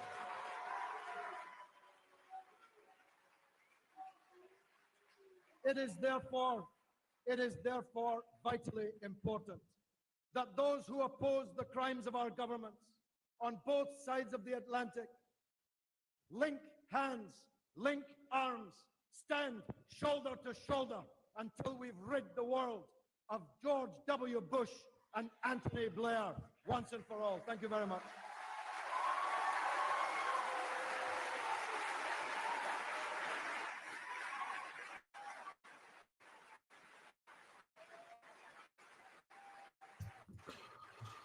All right. So, yeah, I mean, look, Galloway is When you're right, you're right. yeah, exactly. I mean, that's yeah. I mean, I think Galloway was right about almost all of that, and he certainly knows how to deliver it like an Old Testament prophet, and I don't know how much I have to add to that. Yeah, I mean, like I would just add, it's kind of a very interesting example of two British individuals coming from different rhetorical traditions, because Galloway is of working class origin, and he rose up through the labor movement as as a young man, and joined the Labour Party as a teenager. Whereas Hitchens is very much a aristocratic rebel who had his flirtation with radicalism before becoming tamed, and at times, someone who could quite viciously slander people. And I think, the problem is that some of the criticisms against Galloway were legitimate and some weren't legitimate. In a general sense, not Hitchens' criticism specifically, but some of the criticisms of his political career and his closeness to certain figures in around the world are legitimate. But Hitchens, this is always what happens, that people use slander to discredit the other side. This is what happens with charges of anti-Semitism, for example. When you're opposing Israel, there are people who oppose Israel because they're anti-Semites, right? Right. And that is always used to kind of try and discredit that strand of thinking, criticism of Israel, just as criticism of certain figures within the anti-war movement, Galloway being one of the most notable, and sometimes legitimate criticism, is used to slander a whole load of people who, on principle and in good faith, are opposing what, in hindsight, has proven to be one of the most disastrous wars of the 20th century, or 21st century. Right. Yep. Absolutely. Yeah, I think that I mean, look, as as a debate nerd in long standing, I can fault Galloway for not having addressed some of the specific arguments that that Hitchens made at the beginning. But honestly, I really enjoyed that, and again, he is right about nearly all of this, and I like your point about the different rhetorical traditions. Yeah, I mean, Hitchens came from a kind of upwardly mobile middle class family. His father was a military officer, so somebody who didn't necessarily have a ton of money when they were growing up, but it was Hitchens says in his memoir that he overheard his parents arguing about whether to do what would have been for them the considerable financial sacrifice of sending them to what we in the United States would call private school. It's confusingly they call those public schools, and which would put him on track to go to I don't remember whether it's Oxford or Cambridge, but one of those that he ended up going to. And so Hitchens says in his memoir that when he overheard them, arguing about this, his mother's line was, which and by the way, also another interesting thing about the Hitchens family background is that Hitchens, was brought up in the Church of England, because this was again a sort of like upwardly mobile striver thing, but neither of his parents had been born into it. His father had come from a Baptist, family, in keeping with his more working class background, and or a certain specific kind of working class background. Obviously, it's a religious minority in the UK, and his mother was Jewish, but Hitchens didn't know that growing up. He only found that out as an adult. But in this conversation between his parents about whether to send Christopher and then Peter, I guess, to private school, he says that his mother's line was, if this country is going to have a ruling class, I want Christopher to be part of it, which is definitely the education that he got. He was involved in debating societies from very, very early in life, and you can see that and hear that in how good he is at this. But yeah, he comes from that kind of upper class debate society sort of background, even though for the vast majority of his career, he was a leftist, and whereas, like George Galloway sounds like he's, like he could be, he sounds like he's giving a speech to rile up some striking coal miners, in the north of England. Well, he was. I mean, I just checked just now, and yes, Hitchens went to Oxford. He was at Balliol College, and he read politics, philosophy, and economics, PPE, which is the preparation for the ruling class degree that you do if you go to Oxford. It produces students who can talk on a lot of different subjects and seem like they know a lot, but actually only have a it's the dilettante's degree. And you got a third class degree, which is the lowest grade you can get. And as for Galloway, as far as I know, and I might make a mistake here, but he is from Dundee, and he is of Irish origin. So as you might guess, in Scotland, there was a lot of Irish immigrants. We think about it specifically in Glasgow, where you have this big divide between Protestants and Catholics, which is represented in the football teams, whether you support Celtic or Rangers. But of course, he was from a working class family in Dundee, and was involved in the labor movement as a teenager. And I want to say he became the leader of the Labour Party either in his early 20s or late teens, of the local party. I'm not quite sure off the top of my head, but he was someone who definitely grew up within the kind of working class movement, and he's very much of like a street brawler. You could see him in Peaky Blinders. If anybody watches that TV show, Peaky Blinders, you can imagine him at a union hall punching people and things like that, but doing the kind of street fighting politics. But there's no doubt that he has a rhetorical talent that we saw in that last clip, where yes, I think you're right, he didn't address Hitchens' points point by point, but I think in a general sense, Hitchens himself was being kind of disingenuous and ended on a kind of ad hominem attack, which, as I've learned from you, doesn't necessarily invalidate your argument. So he treated Hitchens with the derision that Hitchens treated him, and put a very solid argument together about why this war had been a disaster, and also why Hitchens was being super disingenuous with his emotional appeal at the beginning about mourning for people who were killed. Yes, these things were disastrous, but it happens in a context. Yeah, no, exactly. I think his response about the moment of silence was really powerful. I think his point about self-determination was very powerful. I think it was just a very good, it wasn't a point by point response to Hitchens, but where he was responding to Hitchens, it was very good, and where he was just making a general case against the war. I mean, it's the it's the right case. Whatever Galloway was wrong about, he was.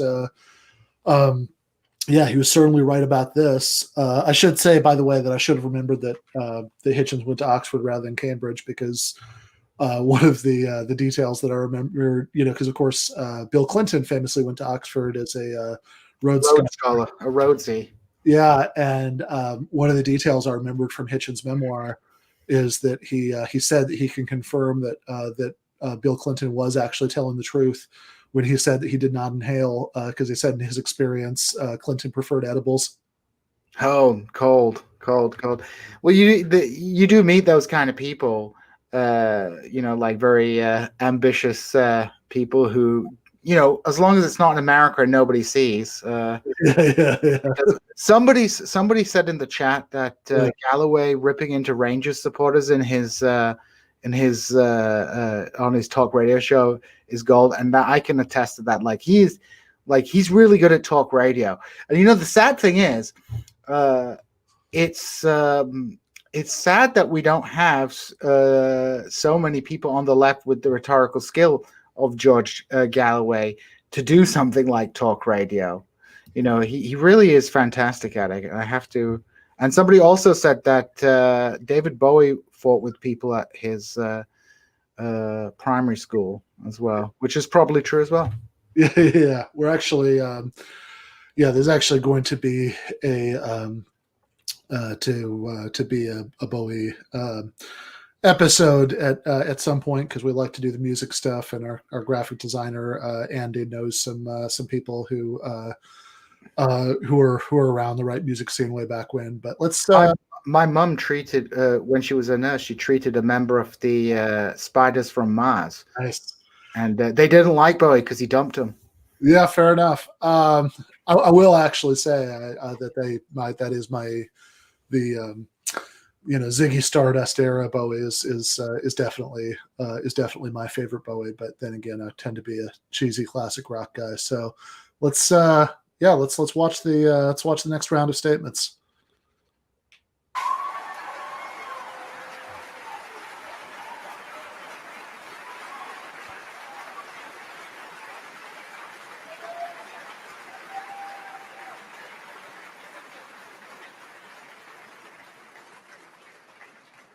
Cristopher Hitchens, 10 minutes. Well, I think I can say that it's a sort of a pleasure to be insulted by Mr. Galloway under any of my identities. I've never made a speech at a journalists' conference in Dundee, for example. I don't know who does Mr. Galloway's research, though I think I can guess. Eamon McCann, he said it on I've radio. never- He said it on radio in New York on Saturday. Eamon McCann, remember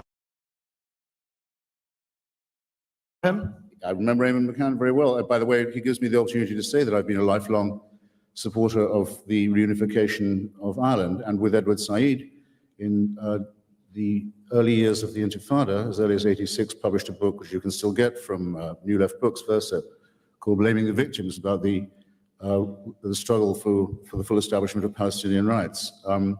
And yes, it's true that I was an opponent of the last Gulf War. I don't know why anyone thought that to make such a point was a point against me. I dare say I might not have been invited here in this battle of the Titans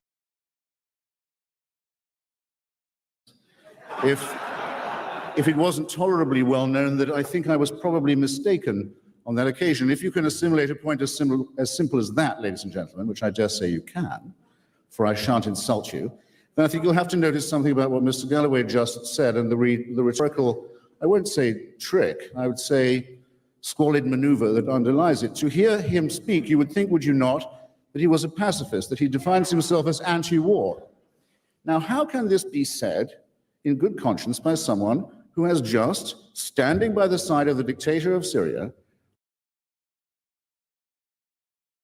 on the 30th of July, referred to the 154 heroic operations conducted in Iraq by the so-called resistance, a resistance that's run, as we know, by a senior bin Ladenist and by many of the former secret police of the Ba'athist regime? How can someone say they're anti-war and they care about casualties, that they praise 154 operations a day? 145. I ask you. 145. He's coming down a bit. No, that's what it says It's in your not that leaflet. it's not that many. It says anyway. 145 in your leaflet. Let me remind you of what some of those operations were.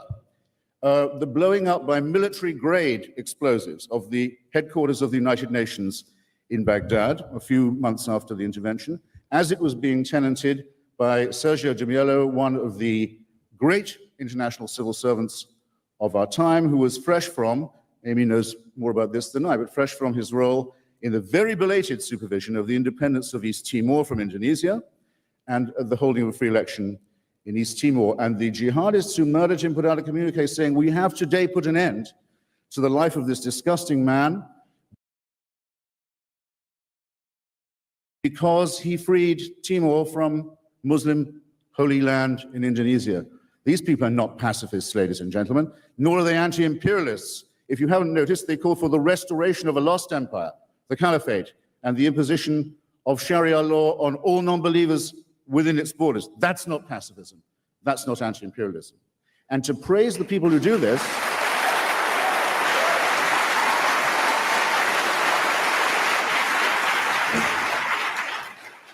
to sully the name of Charles James Fox, ladies and gentlemen, with such a squalid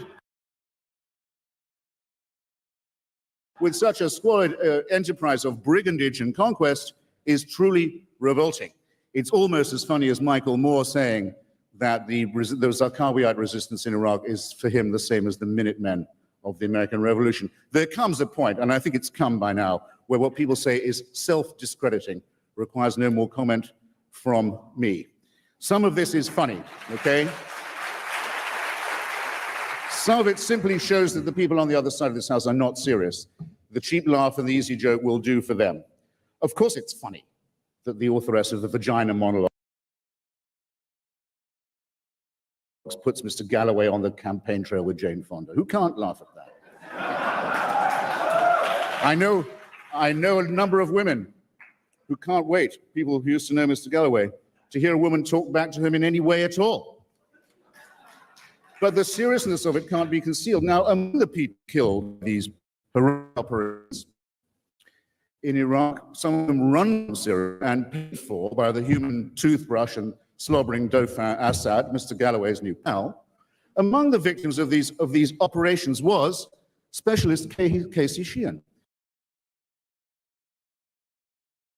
who was trying to clean up festering slum of what had once been called Saddam City, was now known to us as Harder City, where the water supply is coming back on. It's taking a while because people keep blowing it up, but it's coming back on.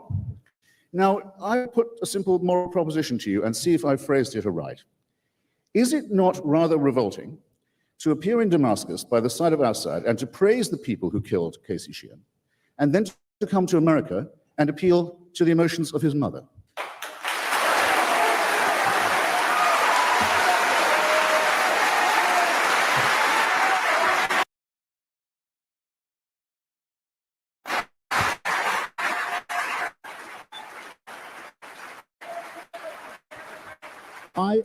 I say sincerely, I didn't think it could get as low as that. And yes, I did criticize the luckless Mrs. Sheehan because she had made a very unfortunate political statement suggesting that she agreed with Mr. bin Laden that George Bush was the murderer of her son, which is not.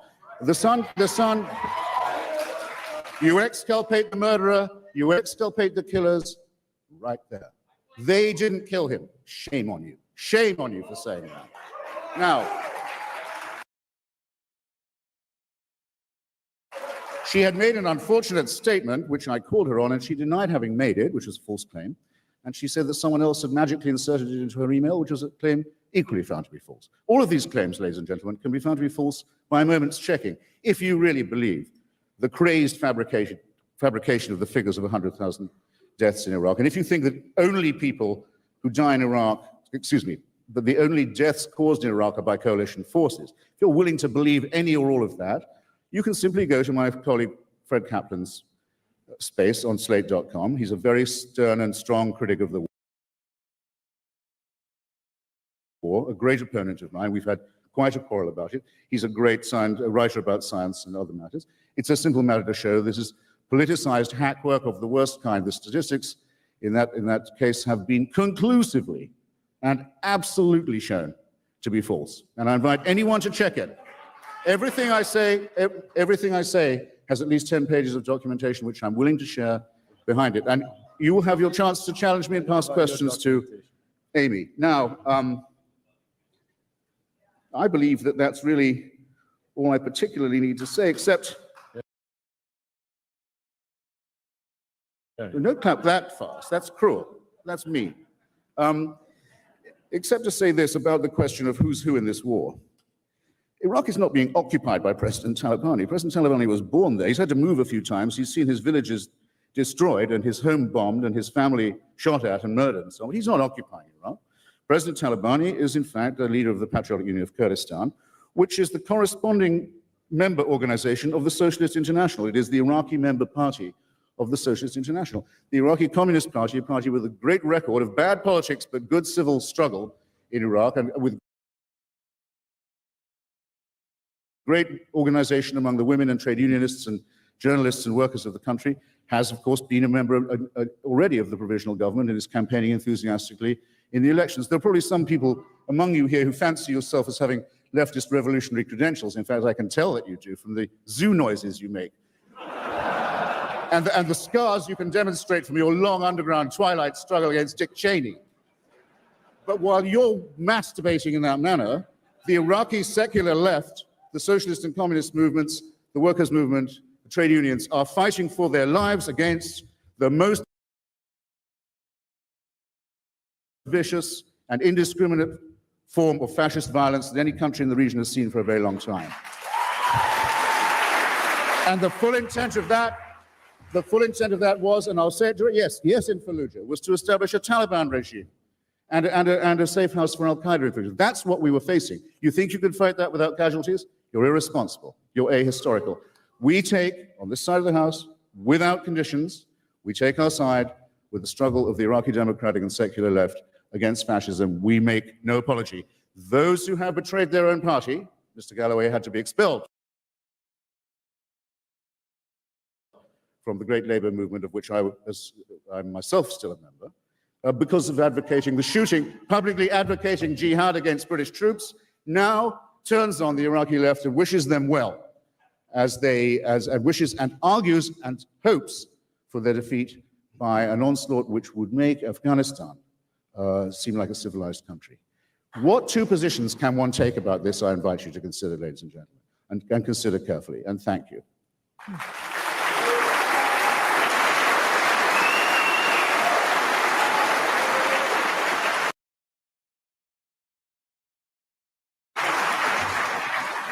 All right. Wanted to see if we could get some. So I think that you can say a few things about that. One thing that one thing that does hit me is as a as a particularly silly argument here is all this business about the Socialist International and the British labor movement, since of course the Labour Party in the UK was a social democratic party that saw socialism as its ultimate aim, with clause 4 famously of the Labour Party constitution saying the public ownership of the means of production as its ultimate end. But of course, Tony Blair, who got rid of that, and it was, and like, these are non-coincidental things that, not that the Labour Party has anything remotely approaching a stellar record on foreign policy. I certainly wouldn't claim that, for a moment, but the fact that Tony Blair was acting as such a loyal lapdog for American empire, and the fact that he was this third way neoliberalizing force in the Labour Party. I mean, those are intimately linked facts about his his time as Labour Party leader. Yeah, and I would also add, and this kind of dovetails with some of the stuff we spoke on when we were talking about the Kurdish movement. He references Jalal Talabani, who became president after the new constitution was established in elections, a position that was selected by the parliament. I mean, his political story was originally they were a left-wing split from the KDP of Iraq in the 70s, and a front organization made up of different leftist organizations. But by the 90s, they had kind of metamorphosized into kind of your typical Mubarak-style corrupt regime party, and the party is completely degenerated now. Unlike the KDP, it didn't have as strong a central structure. So one of the leading figures, Noshavam Mustafa, split from the party and had his own party. But the PUK today, after Talabani's death, was under the control of his wife. And then after his wife was, deemed too old to run the party, it was passed on to his son and a nephew, and his other son is the deputy prime minister. And, so like this notion that the PUK is some kind of left-wing party by this time is completely absurd. The big difference is that at the women's conference of the KDP, the women wear headscarves, or half the women have headscarves, whereas the PUK conference, maybe only like 10% have headscarves. That's about as much as the difference is. So it become this corrupt oligarchical party, even by the time Hitchens was around. But of course, people, a lot of Iraqi politicians, especially those who'd been in exile and those who had flirted with the left earlier in their careers, could speak to people like Hitchens and kind of win them over with their rhetoric. So I don't think it's accidental that he fixates on Talabani, because Talabani could pitch the war in a way that a member of the Supreme Council for Islamic Revolution in Iraq couldn't pitch it to him. He could sell it to him in a way that made it palatable. Yeah, one old lefty to another, right? And I think that the part, very similarly to the points about the Labour Party in the UK and the point about the PUK. Like this business about the Socialist International ages very badly. I was a delegate to the DSA convention in 2017 from the Central New Jersey DSA, and I was part back then of an effort to one of the big things we wanted to do at the DSA convention, along with sort of with taking a better stance on Palestine and BDS and with getting rid of like these like old sort of somewhat progressive icons, some of whom had supported Hillary Clinton, who were still on the letterhead as honorary vice co-chairs, since they probably told Michael Harrington that he could put them on the letterhead as a favor in the 1980s. One of the big things we want to do is disaffiliate from the Socialist International, because the Socialist International is, like at this point in its history, it's a bad joke. I mean, it has, Mubarak's party in Egypt, was part of the Socialist International. Like, that's how ridiculous it had gotten. I think the Republican People's Party, which is the secular nationalist party in Turkey, was either affiliated or because they have different statuses, right? So I think that this was affiliated with the Second International. Yeah, it's like it's meaningless. It's to complete. I mean, I'm sure they might have conferences where they can go on junkets and things like that, but that's strictly what it is. I mean, there's no I mean, there's nobody from nobody from the Second International who's like visiting the United States, from I'm not talking about member parties, but the Second International as an organization, was even like particularly down with like the Bernie campaign. They wouldn't want to make waves. It's a club for various, well-established, establishment political party at this point in its history. And yeah, I mean the Labor Party in Israel, or I think it's not called that anymore, but whatever it's called now, was while by 2017, well, long before, right, had a long history of committing real serious crimes against humanity against the Palestinians, was a like that party was in the second Socialist International. So there was a point when the Socialist International was like a real serious left organization, but that was a long time. That was before the First World War. Yeah. Well, that was the period when it was most defensible. Was before the First World War, when they folded, and after making many declarations about how if the capitalist powers tried to go to war with each other, they'd have a general strike and stop it. The vast majority of the member parties folded and supported the war. And even after that, right, you can say, like, even when Harrington wanted the DSA in it, it was a much more mixed bag than that previous organization, which is kind of what Hitchens was implying. But at least back then, there was still like a sort of core of, most of the member states were at least seriously social democratic in ways that had really stopped being the case in 2003. So I think that's like, I think that's, I don't know that it's necessarily insincere. I think that maybe Hitchens is trying to reassure himself that there's some sort of point of connection, between the politics. The point about the Iraqi Communist Party. The Iraqi Communist Party was an extremely powerful political party in Iraq, especially in the 1950s. They came quite close to taking power in the late 1950s in the aftermath of the Abdul Karim Qasim coup, which people call the Iraqi Revolution, and was a significant break in Iraqi history. It saw the overthrow of the monarchy. But that party, was crushed by the early 60s. It lost a lot of its power, and it kind of limped on along to the late 60s and 70s. But by 2005, it was like not a force. There are other small communist parties made up of exiles. Like they had the Worker Communist Party of Iraq, which was kind of a franchise of an Iranian communist party, where they'd all gone to Europe, and it degenerated. And I actually know some of the people who were involved in this.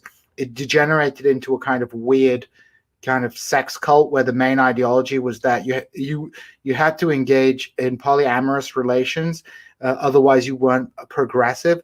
But the men in the party discovered that their wives were far more successful at getting sexual freedom in the West than they were. So this led to all kinds of splits in the party. So you had these kind of weird political formations made up of exiles, old people. They still have offices in Kurdistan, Iraqi Kurdistan. They still have communist, like 20 different variety of communist party office, and all it is some guy. He's got like a stipend from the government, and they have tea all day. It's like, it's not the, it's a pure facade. But even in like 2005, these political parties were utterly, had been utterly crushed under the Ba'athist regime, and had no social base. The only parties that had social base in Iraq were the Shia parties and the Kurdish parties, and then the kind of groups that evolved out of the insurgency amongst the Sunnis. There was no secular left. Yeah. This idea. There was no secular left. You had less, overt religious nationalists and kind of corrupt Mubarak-style oligarchy people, but no secular left. And it's only now is it reemerging amongst the younger generation. But even now, it's like still in a kind of infancy. Yeah. Somebody in the chat said that what you were saying about the Worker Communist Party reminded them of the MEK, the Iranian terrorist organization. But I think that's actually the other way around. Well, yeah, like the MEK is they're a whole different level of weird. It's more like mind control and stuff like that with the MEK. I had the founder of the Worker Communist Party is a guy called Mansour Hekmat, and I have so many conspiracy theories about him. It's like my conspiracy theory about Mansour Hekmat is that He was originally a Slavick agent, but sent to infiltrate the communist movement. But when the revolution happened, he was like, okay, I'm going to do this for real. This is my career. I've got a cult. And he's developed this kind of cult political party that had a franchise in Iraq because a lot of the refugees fled to Iraqi Kurdistan during the Iran-Iraq War. Yeah, fair enough. All right, let's go. Let's watch Galloway's statement.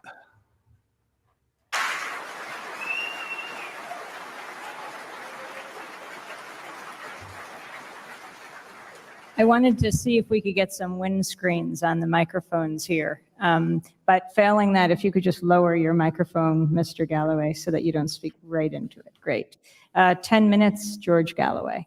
Crazed fabrications, Johns Hopkins University, and The Lancet, the journal of the British Medical Association, check it are out. engaged in crazed fabrications. Politicized fabrication. Isn't that, no, crazed fabrications, you said. Both. Isn't crazed, well, is there anybody really in this hall who believes that really? We don't know what you're supposed to believe yet. You Come on, think give it a that you think that the academics from one of the world's finest universities in your own country are crazed fabricators?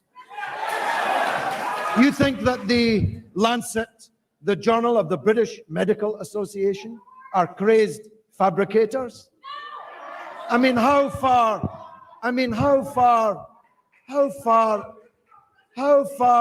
has this neocon rot seeped into your souls? How far? Get it. Now, I'm going to have to deal with this hypocrite Hitchens. He talks about the death of soldiers in an occupation army at the hands of those resisting them. He supported the Algerian resistance in its bitter battle against French occupation, which cost 1 million lives. And he supported the FLN, who conducted the most bitter, unremitting, unrelenting military struggle, which would today be described, and was then by the French described, as terrorist. And when Ahmed Ben Bella, the leader of the Algerian Revolution, was asked why he was placing bombs in baby carriages and leaving them in the souk to explode amongst the French forces and their collaborators, he answered, if the French will give us some of their helicopters, some of their aeroplanes, we will give them our baby carriages. Isn't that the same situation today? That Mr. Hitchens' friends are the ones with all the tomahawks, all the Apaches. Isn't it odd that they should choose as the names of their weapons the totems of the Native American population that they remorselessly massacred in centuries gone by?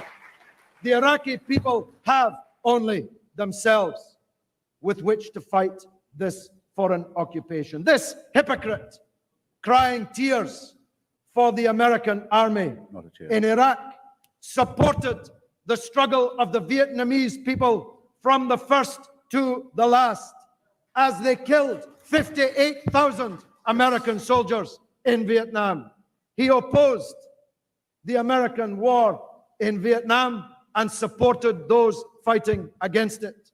Today, he supports the American occupation of Iraq and seeks to slander those fighting against it. Now, there are Al-Qaeda elements in Iraq. Whose fault is that?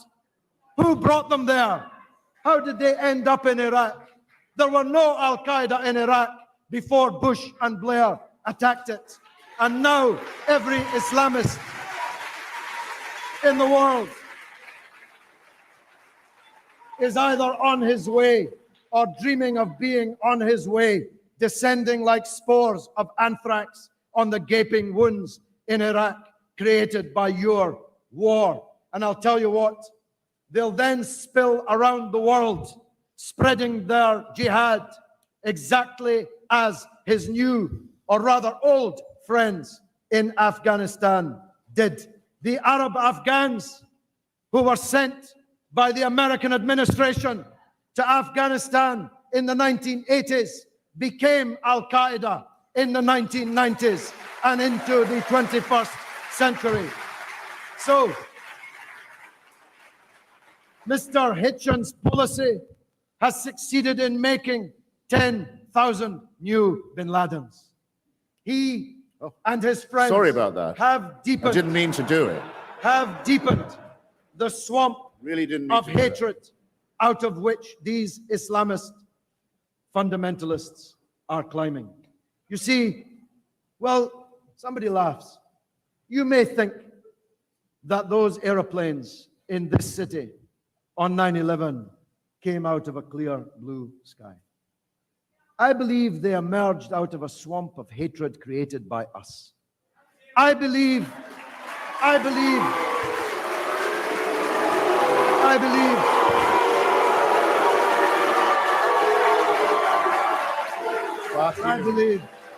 No. No. I believe that by I believe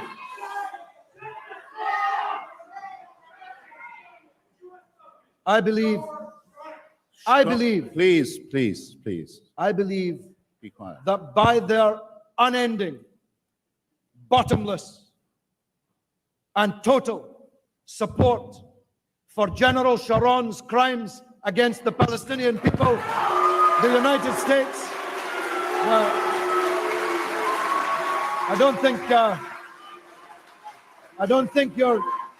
don't think your new friends are quite as keen on the Palestinians as you once were, Christopher. I believe that by propping up the puppet presidents and the corrupt kings who rule the Muslim world almost without exception from one end to the other, Western policy has created this swamp of hatred against us. And it won't matter.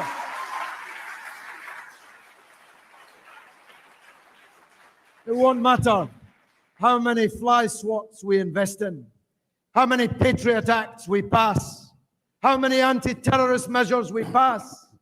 If you live beside a swamp, no amount of fly swats will protect you from the monsters who will come out of that swamp. We have to drain that swamp by stopping that support for Sharon's Israel, his apartheid wall, his crimes against the Palestinian people. We have to stop. You see, I tell you, there's not many supporters of the Palestinians in your ranks tonight, Mr. Hitchens.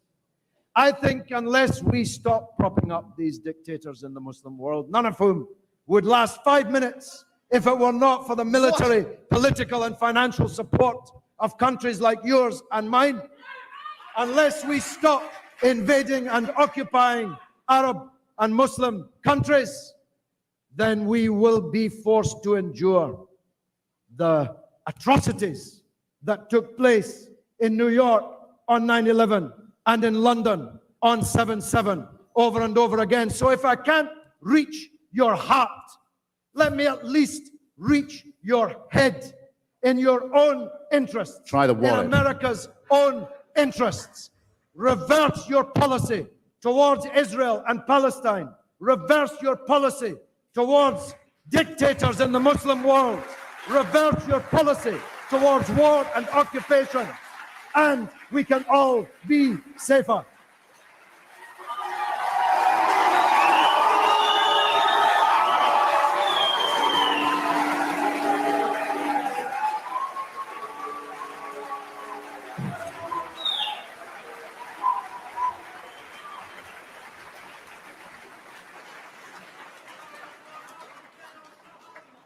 Christopher Hitchens, 5 minutes. Oh, I had no idea. That was the appeal to the cerebellum, that last bit, was it? Well, okay, you'll forgive me for pausing. I was waiting for the next shoe to drop. Now, I'm beginning to find myself a little overwhelmed by Mr. Galloway's compliments. I don't know where he keeps coming up with them from. It's true he did once say of me that I was the greatest living English man of letters and polemicist, and I was grateful. I could have wished it wasn't published in a newspaper nostalgic for the rule of Brezhnev, but you take your compliments where you can, and I might add that if anything ignited the hatred and violence that has so come to preoccupy us in the Muslim world, I think the invasion by the Soviet Union of the entire territory of Afghanistan, its virtual annexation as a country, and the certifiable and provable massacre of many tens of thousands of Afghans, as well as the insult to their religion, is probably a better candidate than the holding of a free election in Iraq as a provocation. But you see, there will always be bloody fools who think, yes, of course, now you look at the situation in Gaza, it makes perfect sense to commandeer a plane load of civilians and smash it into a building full of civilians. Why hadn't I thought of that before? I think you may have noticed, Mr. Galloway, that you picked the wrong city to say that in.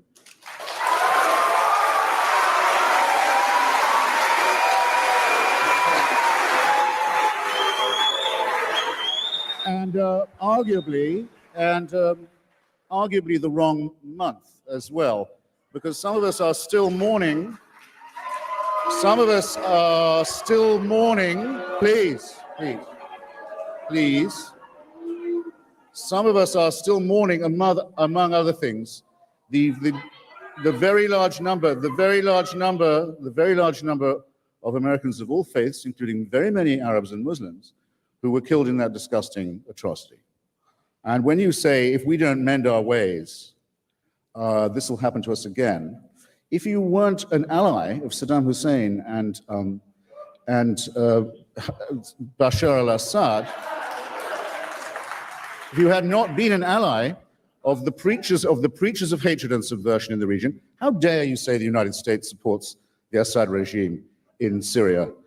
You say that I have no brief for the Bush administration in this, but it seems to me bizarre that someone should say, fresh from the podium with Bashar al-Assad, that the United States supports all the dictators in the region. What is this? We have, in concert, for once I must say, with the French, succeeded in gaining some part of the recovery of the autonomy of Lebanon, which was under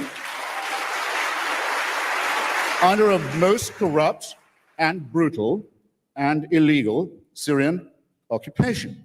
And the leader of the Lebanon Socialist Party, whose father was murdered by Assad, and the leader of the Lebanese Communist Party, whose father was murdered last month by this Assad, and all others hailed it as a liberation. And you say it's like the French taking over Algeria. This is piffle, sinister piffle. The French claim in Algeria was that Algeria was part of France, Algérie française. We do not say Iraq américain, Iraq anglais. We don't, let alone Écossais, which it might be if the certain numbers of, no, I shall block that metaphor, excuse me. I came very close there. It's also, I think, a bit much to be told that these Al-Qaeda chaps, these killers and sadists and nihilists and producers of indiscriminate explosions, wouldn't be this way if we weren't so mean to them.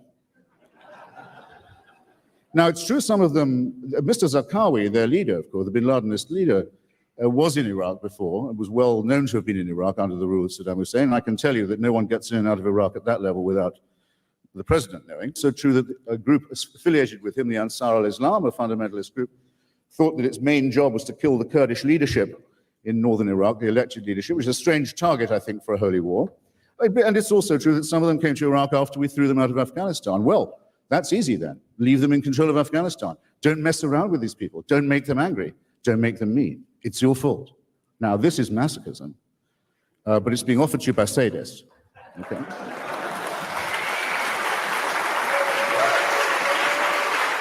And someone who hasn't answered my question, my challenge. I said in round terms when I opened that this is not just a matter of which of us can be the rudest, because I already conceded that to Mr. Galloway, or which of us can be the most cerebral, because he's already conceded that to me.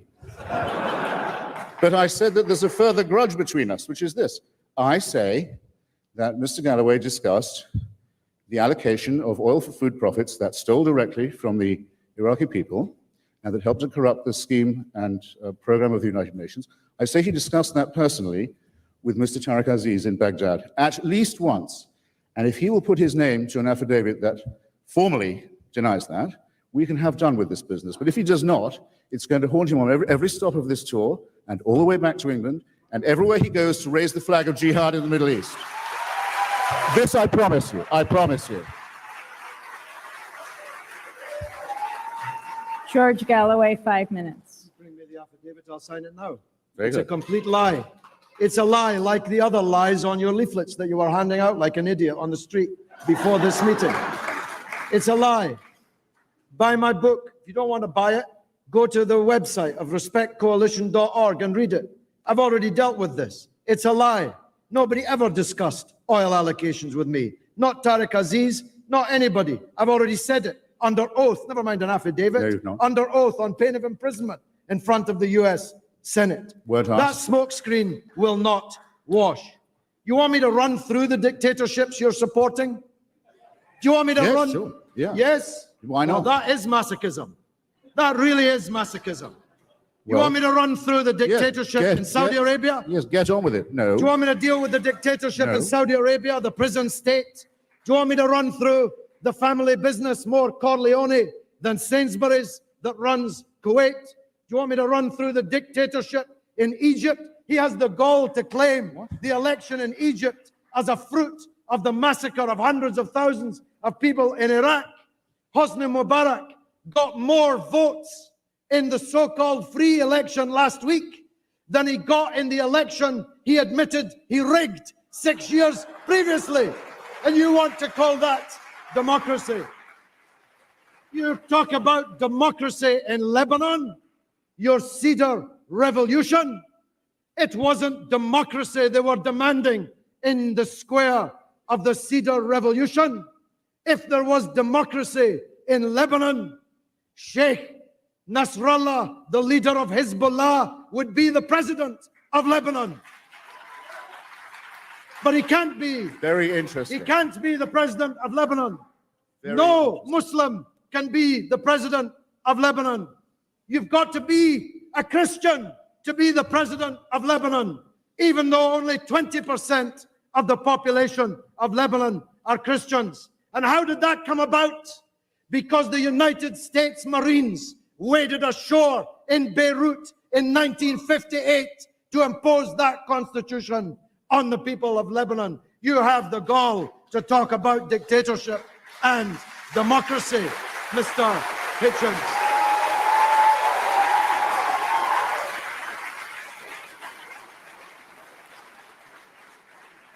You have the gall to talk about corruption in the Middle East.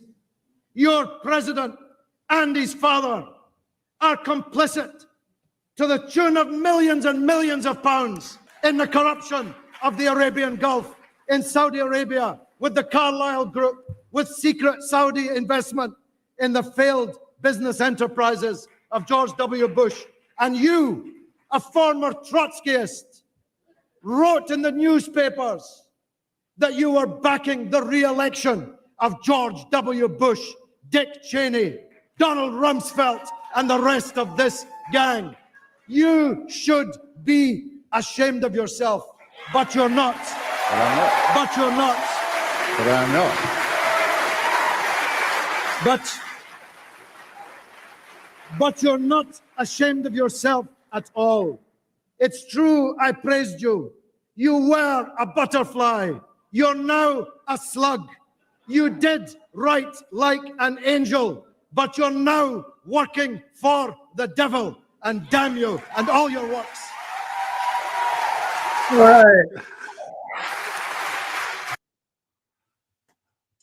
All right. So the point about Lebanon was interesting. You want to unpack that? Yeah, I mean, Lebanon is a complex one because, of course, the census statistics are very controversial. And just so people know, Lebanon has a consociational political system in which top positions in the country are apportioned according to sect. So you can make a comparison with Iraq. In Iraq, the presidency goes to the Kurds, the prime minister goes to a Shia, speaker of the parliament goes to a Sunni. But this is informal, right? That is an informal agreement made by political parties in Iraq. In Lebanon, that kind of arrangement is made via the constitution, and it was a system which allowed a diminishing Christian population, a shrinking Christian population, to maintain its political prominence in the country. So, like the talk about Lebanese democracy is always very controversial, and it's certainly true that groups like Hezbollah historically have had a major base of support, although it's difficult.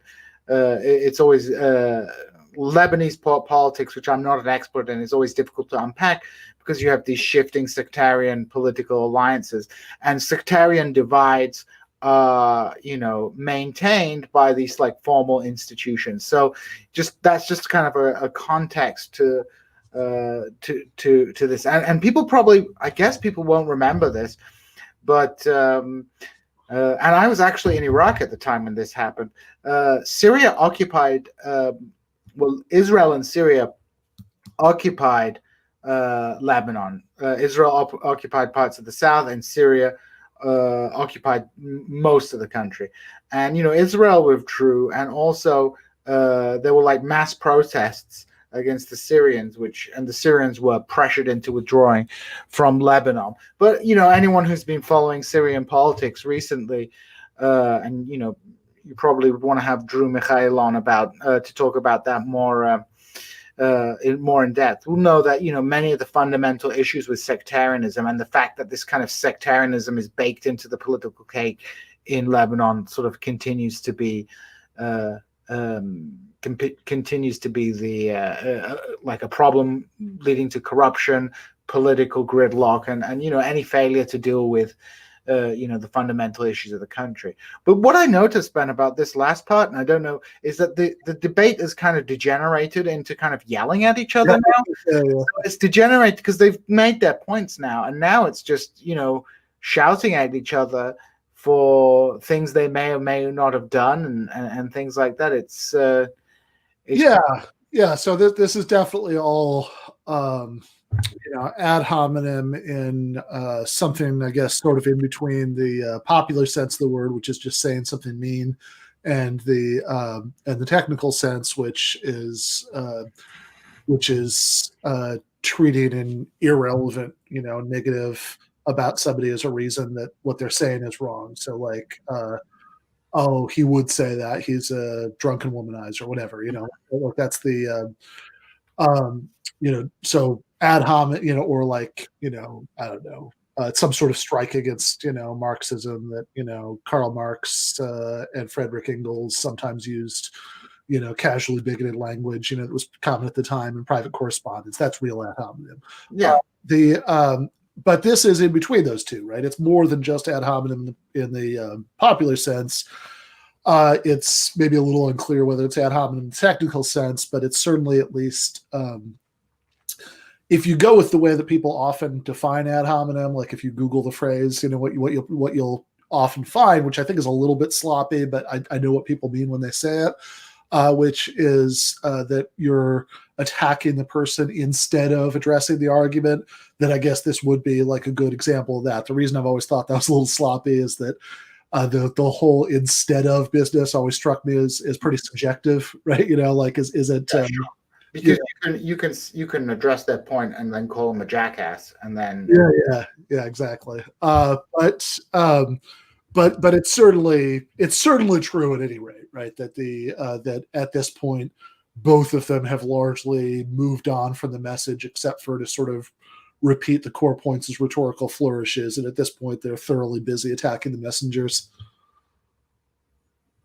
Yeah, it's really degenerated into kind of. I forgot how this debate went as well, because it's a long time since I'd seen it. But it's certainly entertaining, right?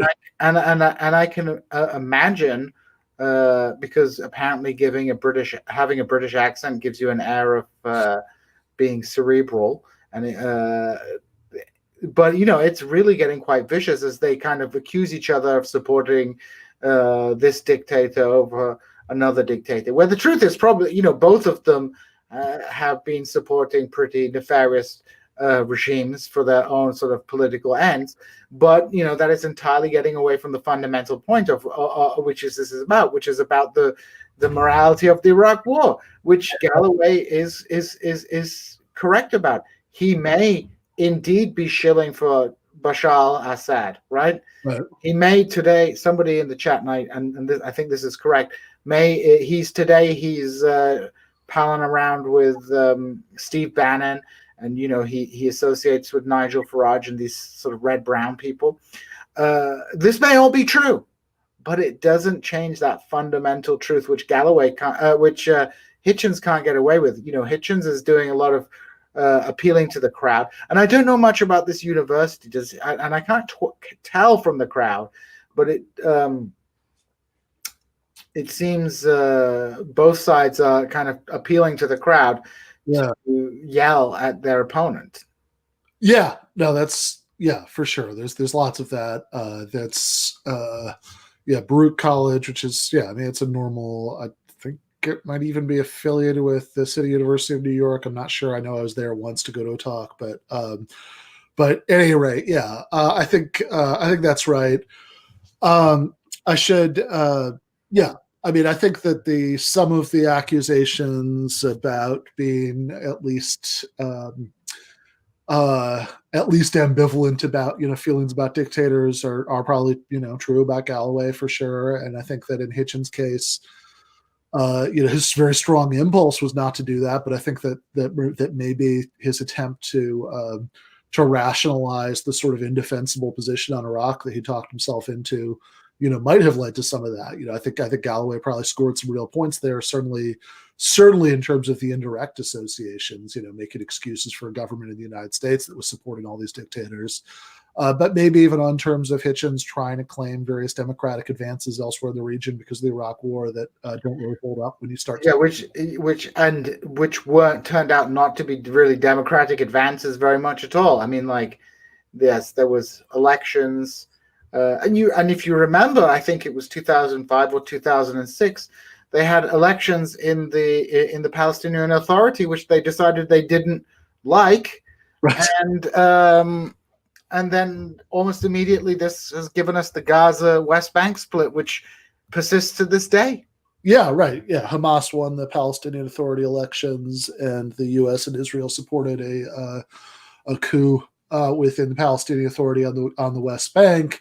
In fact, I think the guy they set up as the new president of the Palestinian Authority was like somebody who'd been involved maybe even in the IMF, but in any case, then Hamas was able to keep control over Gaza, and then you've got this split. You have that sort of the ways that Gaza is really even by comparison to the West Bank, and in some ways like the siege of that for years and years and years, it's just absolutely horrifying on a humanitarian level. The idea that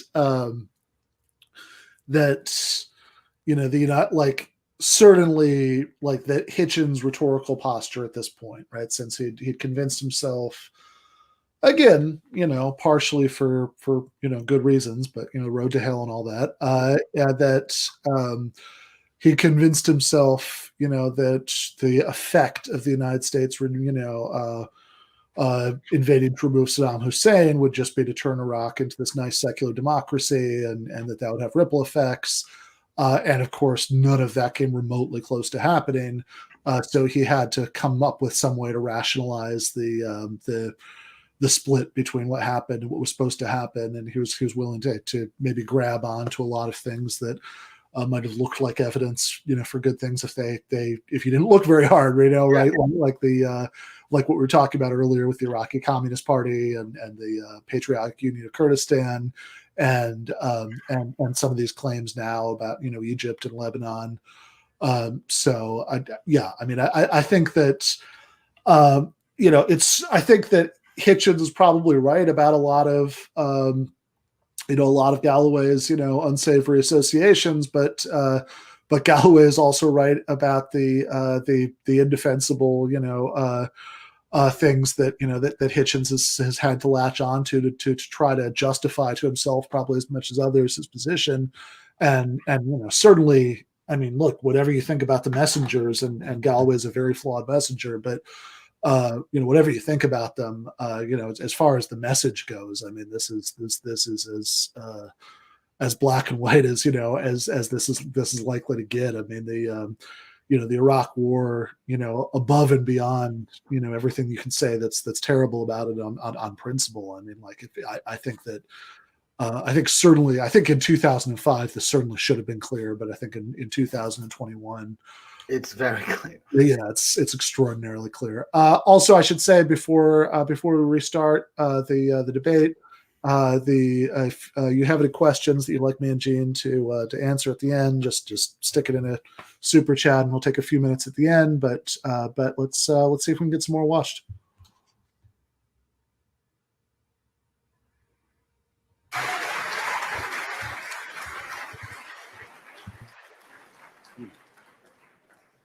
Well, that concludes the first part of this debate. Now it'll be a little more freewheeling. I ask you not to speak over each other, but you can go back and forth more. I'd like you each to think of a question you'd like to ask the other. But I'd like to start by asking Christopher Hitchens. You began today by talking about the evils of Saddam Hussein. That, though, was not the main argument of President Bush in invading Iraq. It was weapons of mass destruction and links to al-Qaeda. Would you say that he engaged in a systematic campaign to deceive the American people and the world?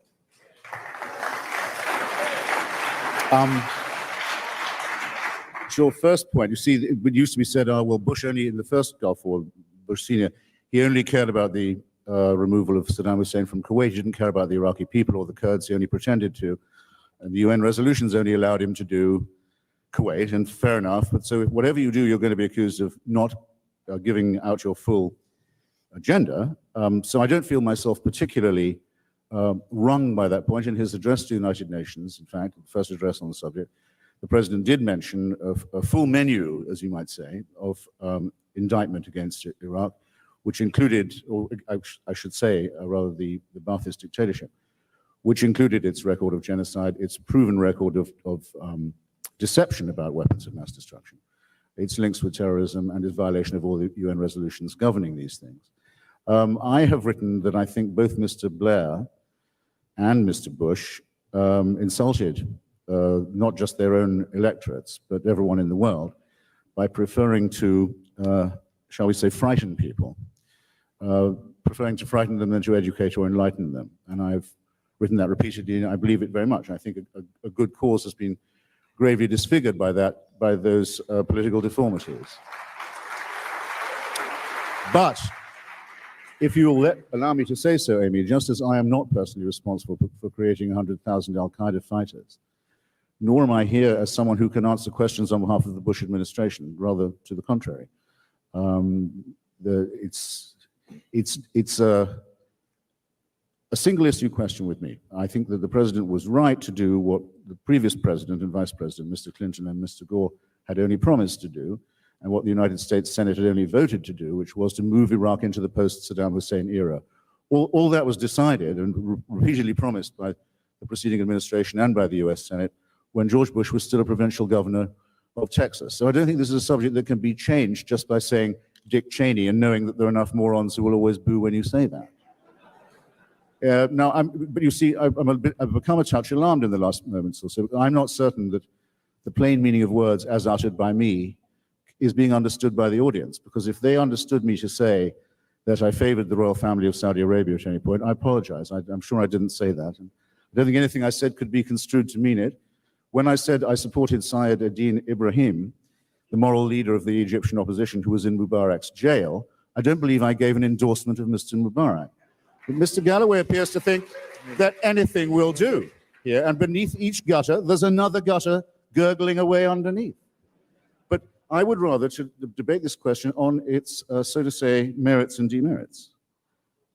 Now, just on this point of weaponry, if you have, as you do have in the case of Saddam Hussein's Iraq, a regime that has used chemical and biological weapons against some of its own inhabitants in Khorasan, against Iran several times, that has run an elaborate method of concealment that offered Mr. Tariq Aziz, Mr. Galloway's best friend, I think he told the Senate, Senate subcommittee, I think he said best friend or very close friend, man he's met 12 times, spent Christmas with.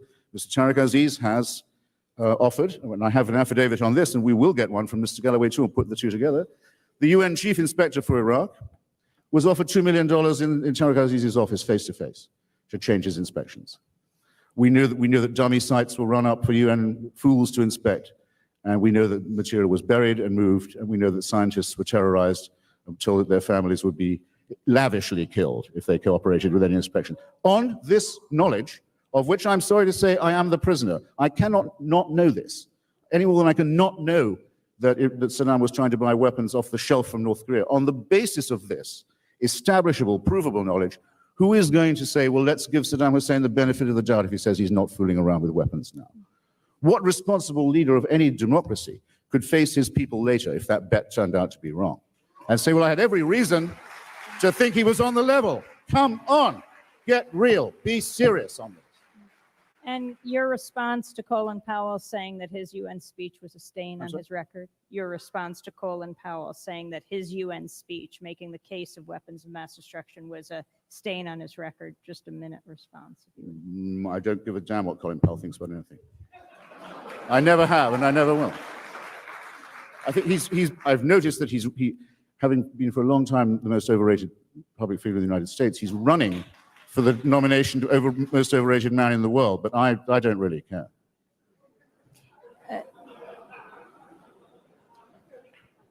And you can't make me.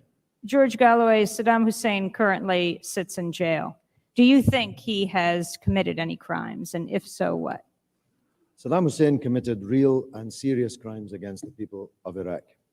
Most of them in the 1980s, when he was the closest friend of the United States and Great Britain.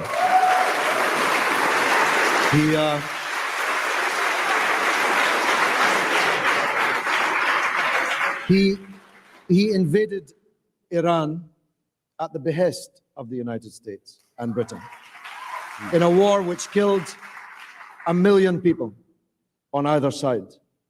A war in which chemical and biological weapons were used by both sides, sold to both sides by countries like Britain, America, and West Germany. He killed, massacred Kurdish people in Halabja. I was one of those who demonstrated against it. Mr. Tony Blair, nor any of his cabinet, participated in any of those demonstrations. Because then, the Ba'athist regime in Iraq, against whom I was resolutely and actively involved, were the best friends and customers of the then allies, United States and the United Kingdom. Saddam created a killing field in Iraq. Like all dictatorships, see, one of the Goebbelian tricks that Hitchens has performed this evening with his little leaflet is to try to give you the impression that in my book, I'm not the only one. I come out in favor of Saddam Hussein. In fact, I denounce him in the most withering terms. But you wouldn't get that from the leaflet that Hitchens has given out this evening. So not only do I think that Saddam Hussein committed real and serious crimes against the Iraqi people, I said so at the time he was committing them. I was denounced for saying so at the time he was committing them as a communist troublemaker. disrupting the profitable relations between Iraq and Britain.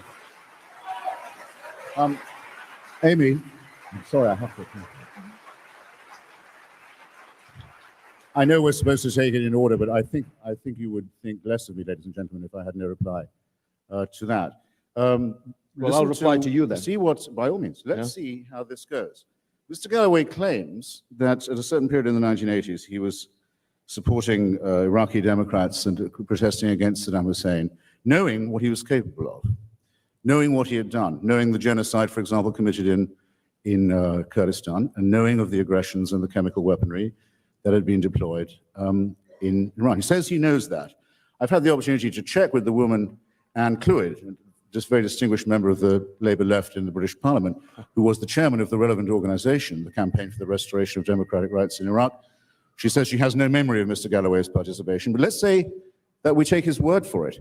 It means that when he went, having said that he thought that Kuwait was part of the Iraqi motherland, to greet Saddam Hussein in 1994 in Iraq and to salute him for his courage That's another and lie. his indefatigability. You're lying and his, again. Your excuse nose me, is but growing. He went, and to take his side again, it meant that he went on his own evidence. He went in full knowledge of the fact that he was dealing with a murderer and a monster and a dictator. So the pit of exculpation that you attempt to dig, Mr. Galloway, has just swallowed you up, and the record will show it. But George Galloway. see, but you opposed the war in 1991 in the full knowledge of what had happened at Halabja just 3 years before. You're the one who went on television denouncing President Bush for his plan to invade and destroy the regime of Saddam Hussein. You are the one who did it. I saw you with my own eyes. Yes, I was I there saw too. your lips moving. I was there too. I saw the words tumble out. Yeah. Keep your wig on, you told Heston. Name 4 countries around the country of Iraq that you're so keen to attack. You were in completely full knowledge, even better knowledge, because it was even fresher in 1991, the nature of the Saddam regime. But you were against the invasion of Iraq in 1991, presumably because you calculated that a tin pot dictatorship in one country in the Arab world was one thing. Unleashing the right of big superpowers to invade and occupy other people's countries without legal authority, without judicial permission of the authorities, political and legal, in the world, was an even bigger danger. Even bigger danger. I was a small fry in 1991.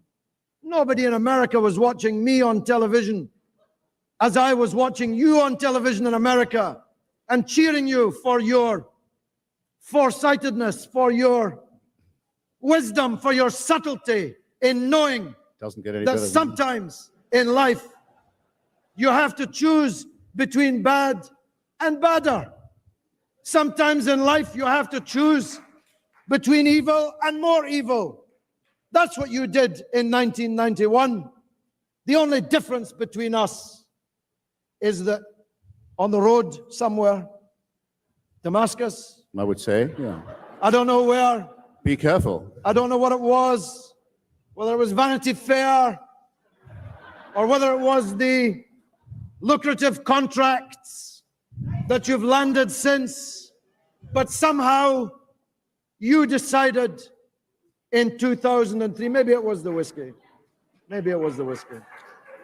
somehow you decided in 2003 to take a line that was the complete opposite of the line you used to take. Now you want us to gloss over that point. No, not at You all. say, well, yes, you did. You said, I can't understand It's why my so own much time was devoted to this point. Were you lying then in 91, or are you lying now? Please. Were you wrong in 91, or are you wrong now? If you were wrong in 91, how should we believe you're right now in 2005? If you're capable of such drastic, dramatic, erratic swings from being in favor of a devastating war to being against a devastating war to being in favor of the liberation struggle in Algeria and Vietnam and Ireland, but against the liberation struggle now in Palestine and Iraq. If you're The liberation capable struggle. of such The dramatic, liberation struggle. almost, if I can use the word that you used earlier, crazed shifts of opinion, how can anybody take you seriously? Well, Anyway, do I get a question, Amy? again, Christopher Hitchens. Again, I worry about the plain meaning of words. I believe I said earlier that I held a different view at the time and have since changed it. My articles and statements against the war and my reports from Iraq and its neighbors at the time are all available in a book published by Verso. It's called, this one is called For the Sake of Argument. And I haven't repudiated them. It's that I no longer hold to them. I was unpersuaded in the following manner. I was unpersuaded I in the don't have the following manner. education to work that one out. I was unpersuaded in the following manner. I ended the war. I ended the war in northern Iraq, where I saw what the real consequences of Saddam Hussein's rule had been. I knew something about it, there's no question, but I wasn't prepared to be told by so many people that in their view, the American intervention had saved their lives and the lives of their families. And I hadn't got a clever anti-war argument to make to that point. And I began a process of re-examination of which I can't really say or be expected to say that I'm ashamed. You're right, I had some fun at the expense of Charlton Heston. I mean, I can remember it too. When I asked him what the neighboring countries were, he said Bahrain, which is of course an island. And it was all good sport, and I'm not ashamed of any of that either, but there comes a point when you've got to be a little more serious. Now, the fact is, there was no invasion by George Bush of Iraq, nor was there any UN mandate to do so. I'm talking about 1991. It wasn't an invasion of Iraq. It was an expulsion of Iraq from Kuwait by a coalition which included even Syria. Now, if Mr. Assad can change his mind on this, and I can, and many other people too, I suppose we have to congratulate you on being absolutely 100% consistent in your support for unmentionable thugs and criminals.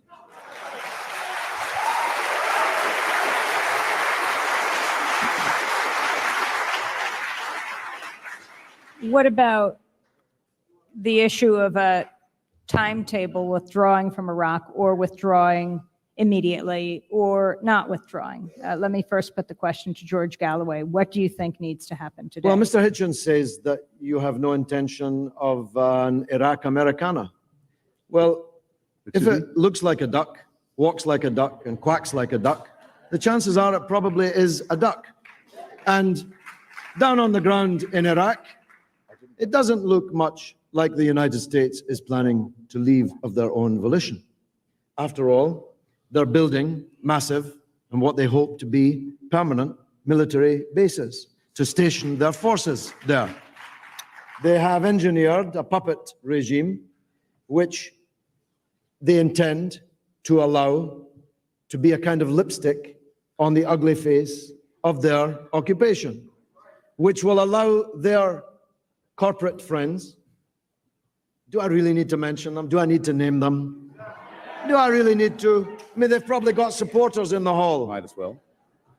Christopher's new best friends, Bechtel and Halliburton, and all these robber barons, these vulture capitalists who are cutting Iraq like a shawarma, stealing the American people's money, stealing the Iraqi people's money. You think they're planning on going home anytime soon of their own volition? Think Halliburton intends to leave? Do you think their plans to force the privatization of all of Iraq's industries and services are because they intend to allow Iraq to be free? Do you think they're forcing of Iraqi farmers to buy patented seeds so that they'll be forever in debt to the agribusiness companies of the United States is because they intend to allow Iraq to be free? They intend, if they can, to have an Iraq Americana. But the Iraqis have decided otherwise. And that's what you can't stand. That's what you can't stand. You see, you slander the Iraqi resistance as being foreign fighters. I have to laugh at this term, foreign fighters. Yeah? Which part of Iraq is General Myers from? Which part of Iraq are the British and American generals from? The most foreign fighters in Iraq are wearing British and American uniforms in Iraq. No. But the idea that the Iraqi resistance are foreigners or Islamist fundamentalists is denied now even by the testimony of the United States generals themselves. Hitchens is clinging to an argument which has even been abandoned by the United States generals themselves. Only 6%, according to the United States government, of prisoners taken from amongst the Iraqi resistance have been foreigners, if Arabs from neighboring Arab countries can be called foreigners by a government in the United States of America. That means that 94% of them are Iraqis. Now, you should know better. You see, we were told in Vietnam that if only the Red Chinese and the Soviet Union would stop meddling in Vietnam, there would be no Vietnamese resistance. They couldn't bear to concede that the Vietnamese people were prepared to fight them with their teeth, if necessary, to rid their country of foreign domination. They've told us in every single anti-colonial struggle that it was foreign interference. It was the Reds, or it's the Islamists from outside. If only we could extirpate them. Kerpow, the man in a turban with a beard in the Tora Bora, or his lieutenant, the Zarqawi, who it turns out actually fell out with bin Laden a very long time ago, according to the excellent rebuttal of Mr. Hitchens' 10 points by Professor Juan Cole of Michigan University, available on the internet. Yes. To anyone who wants to read. A man even more cerebral than Cristopher Hitchens. This slander of the Iraqi resistance is self-deluding. You're fooling yourselves if you believe it. Because if you believe it, you must believe that if only you could seal the borders a bit more, if only you could get rid of the foreign fighters, then everything would be rosy, everything would be hunky-dory. This is a level of self-delusion which borders, frankly, on the racist. The vast majority of the people of Iraq are against the American and British occupation of their country. Your own friend, Coburn, writing from Iraq recently, said so. The vast majority of Iraqis want this occupation to end. George. And the vast majority of those fighting to bring it to an end are Iraqis. Get used to it. Get over it. Understand it, or you're fooling yourselves. George. Well.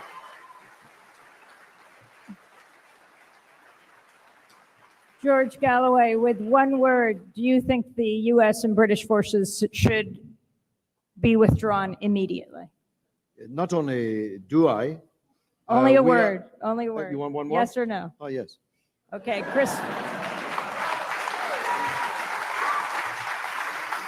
Christopher Hitchens, when do you think the U.S. troops should leave Iraq?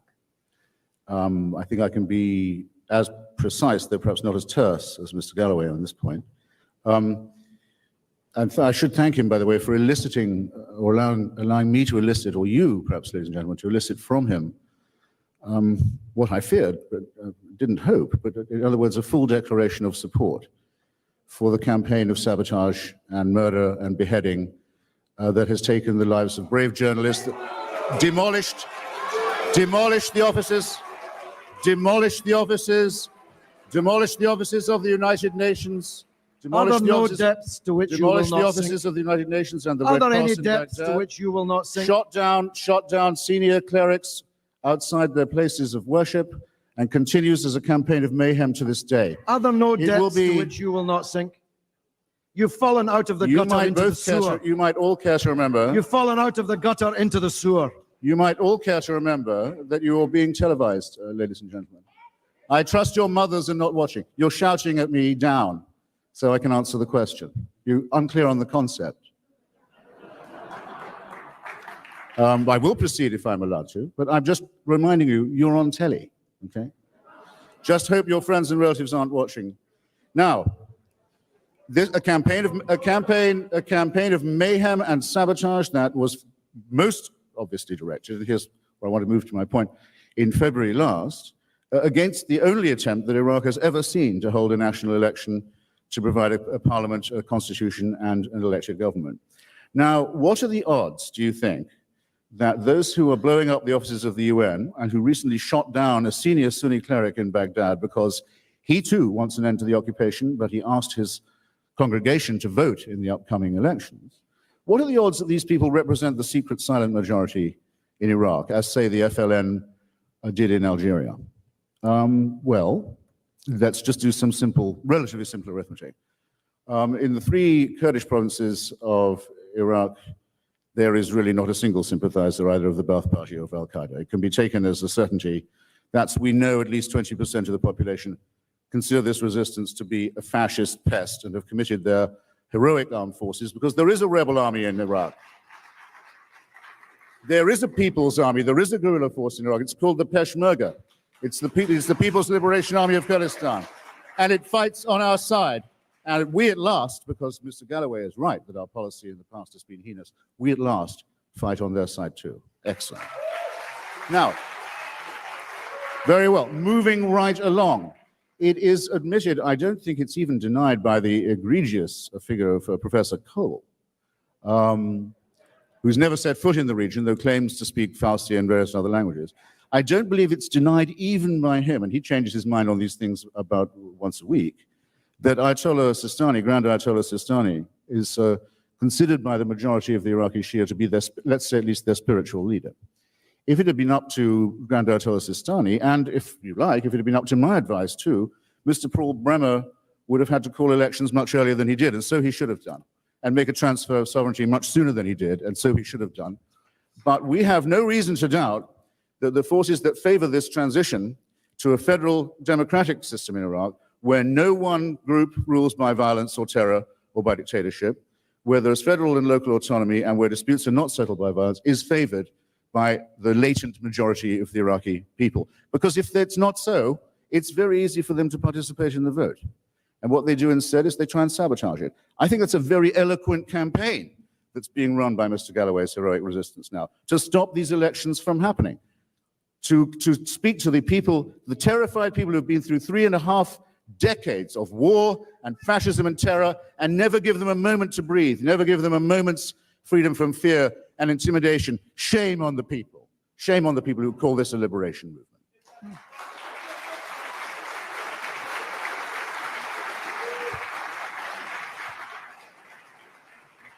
Christopher Hitchens, what about the costs of this war at home? I've just come from New Orleans. Across the political spectrum, you're hearing more and more dissent and criticism of what's happening in Iraq because of what didn't happen in New Orleans, the lack of National Guard in Mississippi and Louisiana, the weapons, rather the vehicles that were needed that weren't there. So 2 questions on that. What about the cost here at home with the Hurricane Katrina and the lack of response? And if we see clearly, because the reporters are unembedded here, the troops weren't in New Orleans and they really presented the pictures. If we see clearly the way the U.S. responded here in terms of rebuilding or not, what makes you think the U.S. is any better in Iraq? Well, I would caution people from adopting a zero-sum mentality in this respect. I had the opportunity to speak with a close associate of Lieutenant General Steve Blum some time ago, who said that he had, before the situation became as dire as it did, had been able to call up the Secretary of Defense and say, I have 200,000 troops, you can have any time. But the question is, where's the order going to come from? The president can't, as you know, Amy, cannot order American troops into action in a State of the Union. He has to be asked by the governor for this to happen. And the governor has to admit, well, I'm sorry, it's in the Constitution. It is in the Constitution. Unless you want into Iraq. Unless you want to invoke the Insurrection Act, which hasn't been, I think, invoked until, since the Civil War. So the fact of the matter is there were more than enough soldiers. They just weren't given the orders in time. And that's a matter of future. But as soon as they made their appearance, didn't everything start to look a lot better? Aren't you proud of General Honoré? Are you not proud that a man born into segregation and discrimination is leading really hard, professional, tough, generous, brave men and women in uniform for the recovery of New Orleans, and all the time has a son in Fallujah and seems to think he can manage both? I think it's hugely to the credit of the United States Armed Forces that they would consider it ignoble to abandon their commitments in Sada City and in Halabja and elsewhere. Ignoble and parochial and provincial. Now, Mr. Galloway came a little near the knuckle a moment ago and decided to overlook it. He said what I said was bordering on racist. I really feel I'm entitled to ask him to withdraw that imputation. I think that's an opprobrious thing to say, but I will have to add that for people to start pumping out propaganda before the bodies had even been uncovered in New Orleans, saying, and to make points, demagogic often, saying they wouldn't be dead if they weren't black, about people who haven't been identified yet, whose parents don't know where they are. And to say this wouldn't have happened if we weren't wasting money on Arabs, that is an appeal to the most base provincial, isolationist, and chauvinist mentality.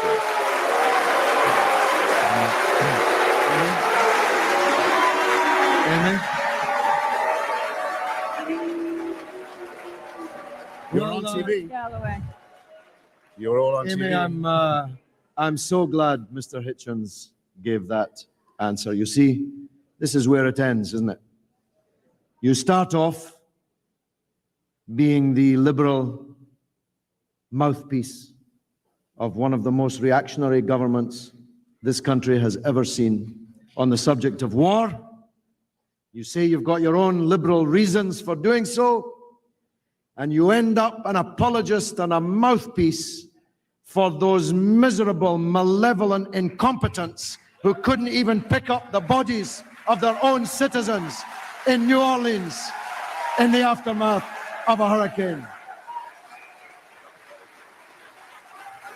That's where it ends. Hitchens, that's where it ends. You end up a mouthpiece and an apologist for the Bush family, whose matriarch. You want to talk about racism? What about Barbara Bush? What about Barbara Bush, who took a look at the poor, huddled masses in the Astrodome and told us they'd never had it so good, who told us they were better off than they'd ever been. Underprivileged people now in an Astrodome. The only problem with whom, she said, was that so many of them wanted to stay in Texas. You know, Hitchens, you're a court jester. You're a court jester. Not at Camelot, like other ridiculous former liberals before you, but at the court of the Bourbon Bushes. Barbara Bush, the Marie Antoinette of modern day American politics.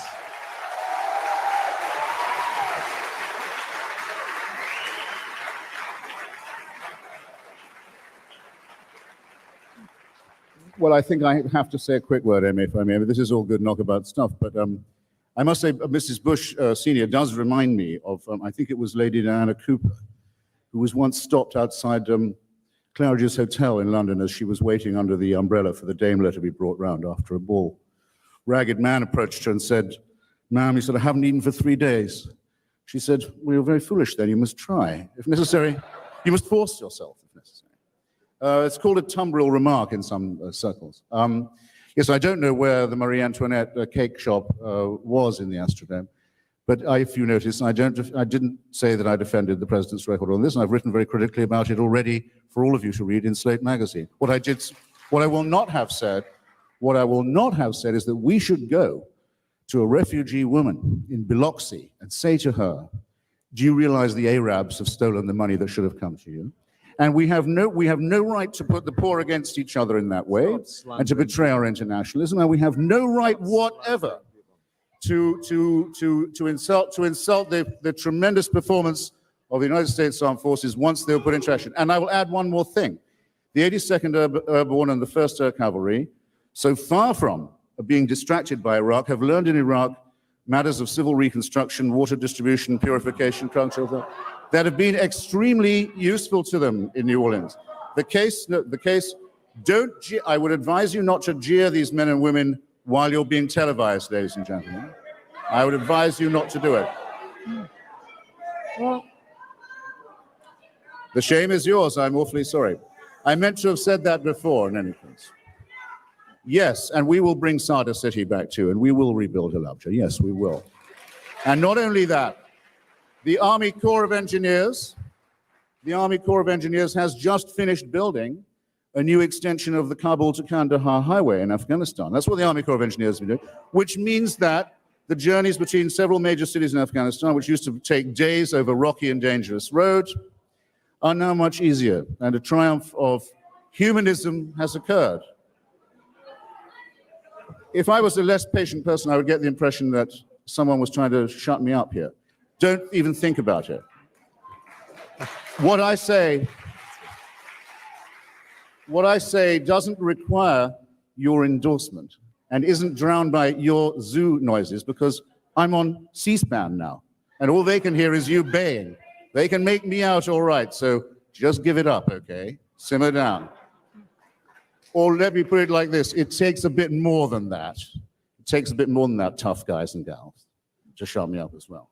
Now, you might, the word warlord is quite often used when we discuss Afghanistan, which is a country we haven't talked about enough, whereas I say the Taliban would still be in power if the anti-war movement's advice had been heeded. What is a warlord? A warlord is someone who can control a piece of road by force, who can, with a few brigands, roll a rock into that road and say, "You don't pass without paying tribute to me."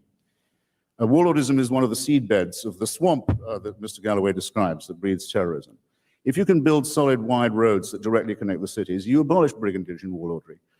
Are you in favor of abandoning Afghanistan to warlordage and brigandry again and see what happens? I do. I heard a few yeses. I thought I might. Already have. Anything's better than imperialism, Exactly right? what's happened. Well, consider carefully what you may be. Consider carefully what you may be demanding. I think it is a most excellent use of our Army Corps of Engineers to help liberate Afghanistan and its neighbors from that kind of tyranny. I also think, perhaps it would be ignoble to add this, it is not without a dimension that involves our own self-interest, because we do indeed know the swamp from which the enemy first came, and this is what it means to drain it. That and swatting the mosquitoes, I'll have to add. Killing them, in other words, poisoning them, putting them down. Knowing an enemy when we see one, treating an enemy like an enemy, recognizing that we have a deadly foe, not surrendering at the invitation of a courtier of sadists. I'm not a member of the Bush entourage. I've never appeared on a public platform with a dictator. I never have, and I never will. I couldn't face you if I had that on my record.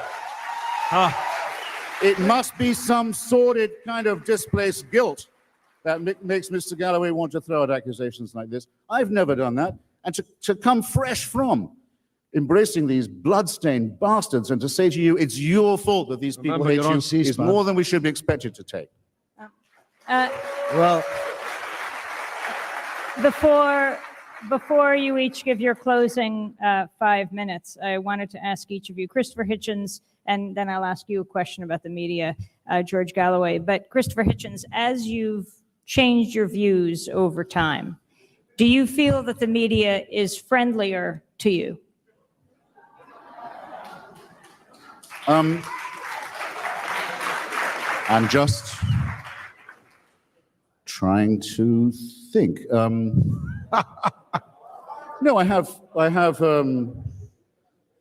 I was a columnist for, say, Vanity Fair, which is, I think, where most of my readers follow my stuff, before I resigned from The Nation, for example, and I didn't, as it were, get that job by quitting The Nation. I have a feeling I know the imputation of what you're saying, but I think I probably wouldn't be the best judge in my own cause. I can see the editor of The Nation magazine sitting in the front row. I feel fairly confident that if you asked him, he would not say that I left the Nation in order to improve my salary prospects. But and I frankly think that's a bit of a waste of a question. But if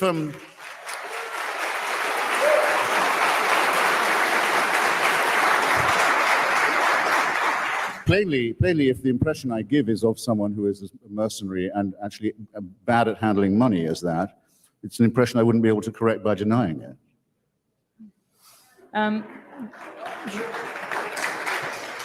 That was a bit of a waste of an answer. Well, I don't know about you, Amy, but I'm beginning to think this debate is running out of steam a little. Yes, I have the same impression. If Mr. Hitchens agrees, it might be that we should begin to think about winding it up. Without further ado, I see some of the audience are leaving. The hour is late, and I think we've generated about as much light as we're going to, and as much heat as we ought to. Well, because Mr. Hitchens is right. I'm certainly no pacifist, and neither is he. And we probably oughtn't to get any more belligerent towards each other than we have been. Don't worry about that already. Well, why don't you give each of you? If I still have the mic, I would just like to say that this issue of whether the Iraq War was necessary and just or not is one which is already being adjudicated upon by the people who are watching C-SPAN, by the people who read these proceedings this evening, in their opinion polls, in their comments of all kinds. There are very, very few friends left of the argument that Mr. Hitchens has put. Of course, on the far shores of the crazed right-wing neocon circles in the United States, he's a new hero. But amongst the mainstream majority and amongst those with whom Mr. Hitchens used to travel, this subject is already adjudged.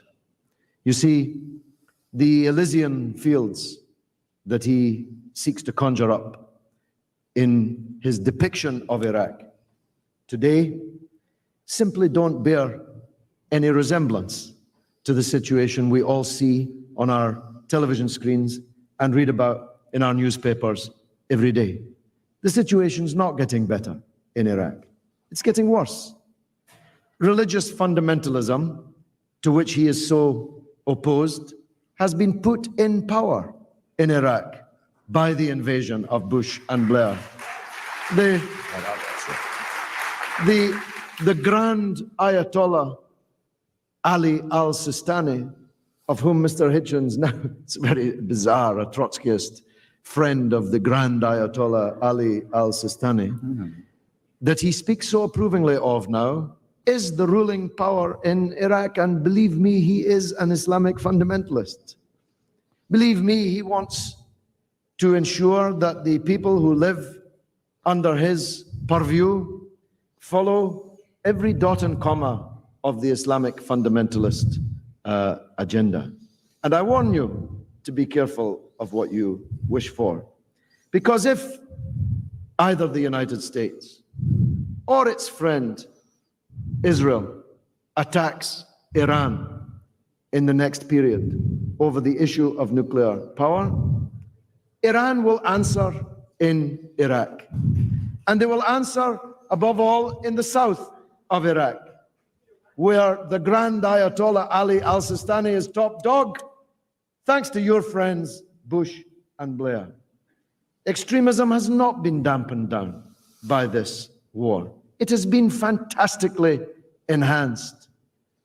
The number of people who hate us in the world has not been reduced, but has been greatly enlarged.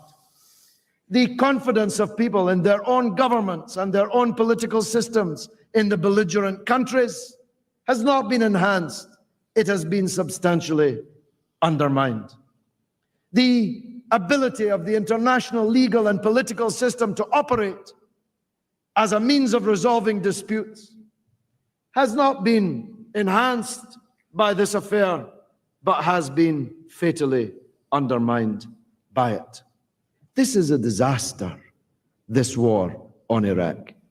When the French statesman Talleyrand was told by an aide of the murder of a political opponent, the aide said, "It's a terrible crime, sir." And Talleyrand answered, "It's worse than a crime, it's a blunder." This attack on Iraq and its subsequent occupation is a crime, yes, but it's worse than a crime. It's a blunder. It's a blunder that's made us all more insecure. It's a blunder which has destabilized the world, multiplied our enemies.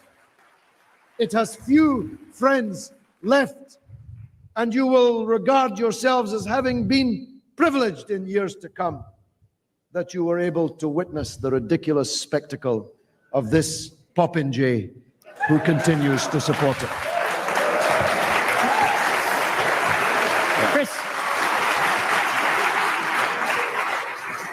Cristopher Hitchens, the final 5 minutes.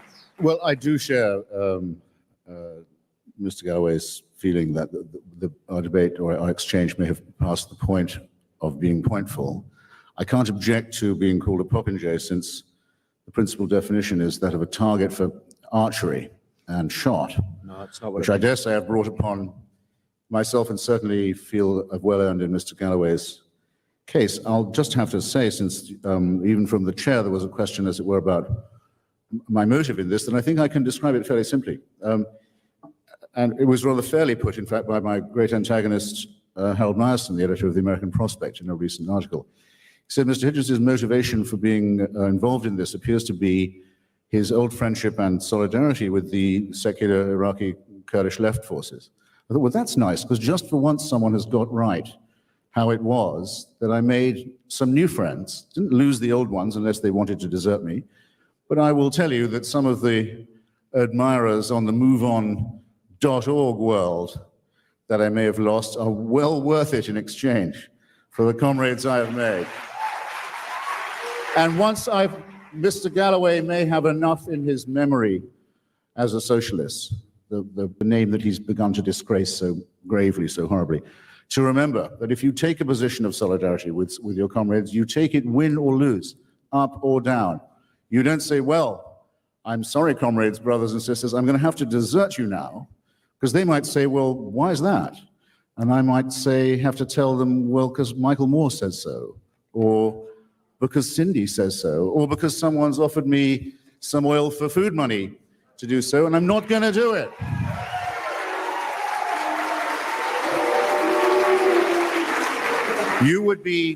You would have more to be proud of, ladies and gentlemen, if you could, after tonight, point to something that you had done to help build up the new Iraq. Point to something that you were doing to help the Iraqi women's organizations, who indeed do have to combat fundamentalism. Point to something you had done to help unearth the mass graves and console the relatives of those who were found in them. Point to something you had yourselves contributed to the emancipation of Kurdistan. You could, or something perhaps to help the new Iraqi press and media acquire some more modern equipment on which to conduct this debate. Why don't you think of the possible nobility of that alternative? Because to offer your solidarity instead to the 154 operations that are sabotaging 45. this new process is to be is to be, I think, hopelessly covered in shame, and something that you'll look back on with real regret. So it's not too late. There are many, many, many outlets for your compassion, your energy, your internationalism. Many Iraqis are crying out for your help. Do not appear to be deaf on a point as important as this. And with that, that's the end of my pro bono bit. From now on, if you want to talk to me, you need a receipt, and I'll be sitting selling books, because this is, after all, America. Thank you so much for coming.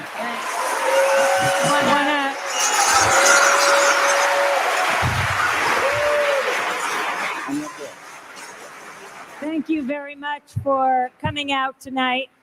George Galloway will be signing copies of Mr. Galloway Goes to Washington. Cristopher Hitchens will be signing Love, Poverty, and War, and Blood, Class, and Empire. I'll also be signing The Exception to the Rulers. You can form 3 lines here. You can get your books at the back, at the Haymarket book table in the lobby, or right here. Thanks very much for being with us.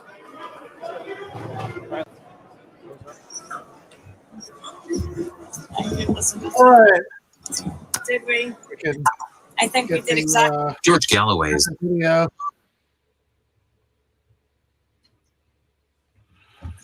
All right. So I did just want to track. I think, honestly, yeah. I mean, I think that Galloway is right. You know, whatever you think about him more generally as a messenger, I think his message here is right on almost everything. We could get to stuff that Hitchens got wrong. I know Gene, had a point about Juan Cole, but I think that that Galloway. Look, I think almost everything he said here is right. I think the 3 exceptions are: 1, probably some of his defense of his own record is dubious. 2, I think when talking about the Iraqi resistance, it's probably worth making distinctions that that Galloway wasn't really making, between different kinds of organizations with different kinds of agendas carrying out different kinds of attacks, and just because an organization as opposed to the U.S. occupation of Iraq, that doesn't mean that everything it's doing is okay or that its politics are good. Certainly.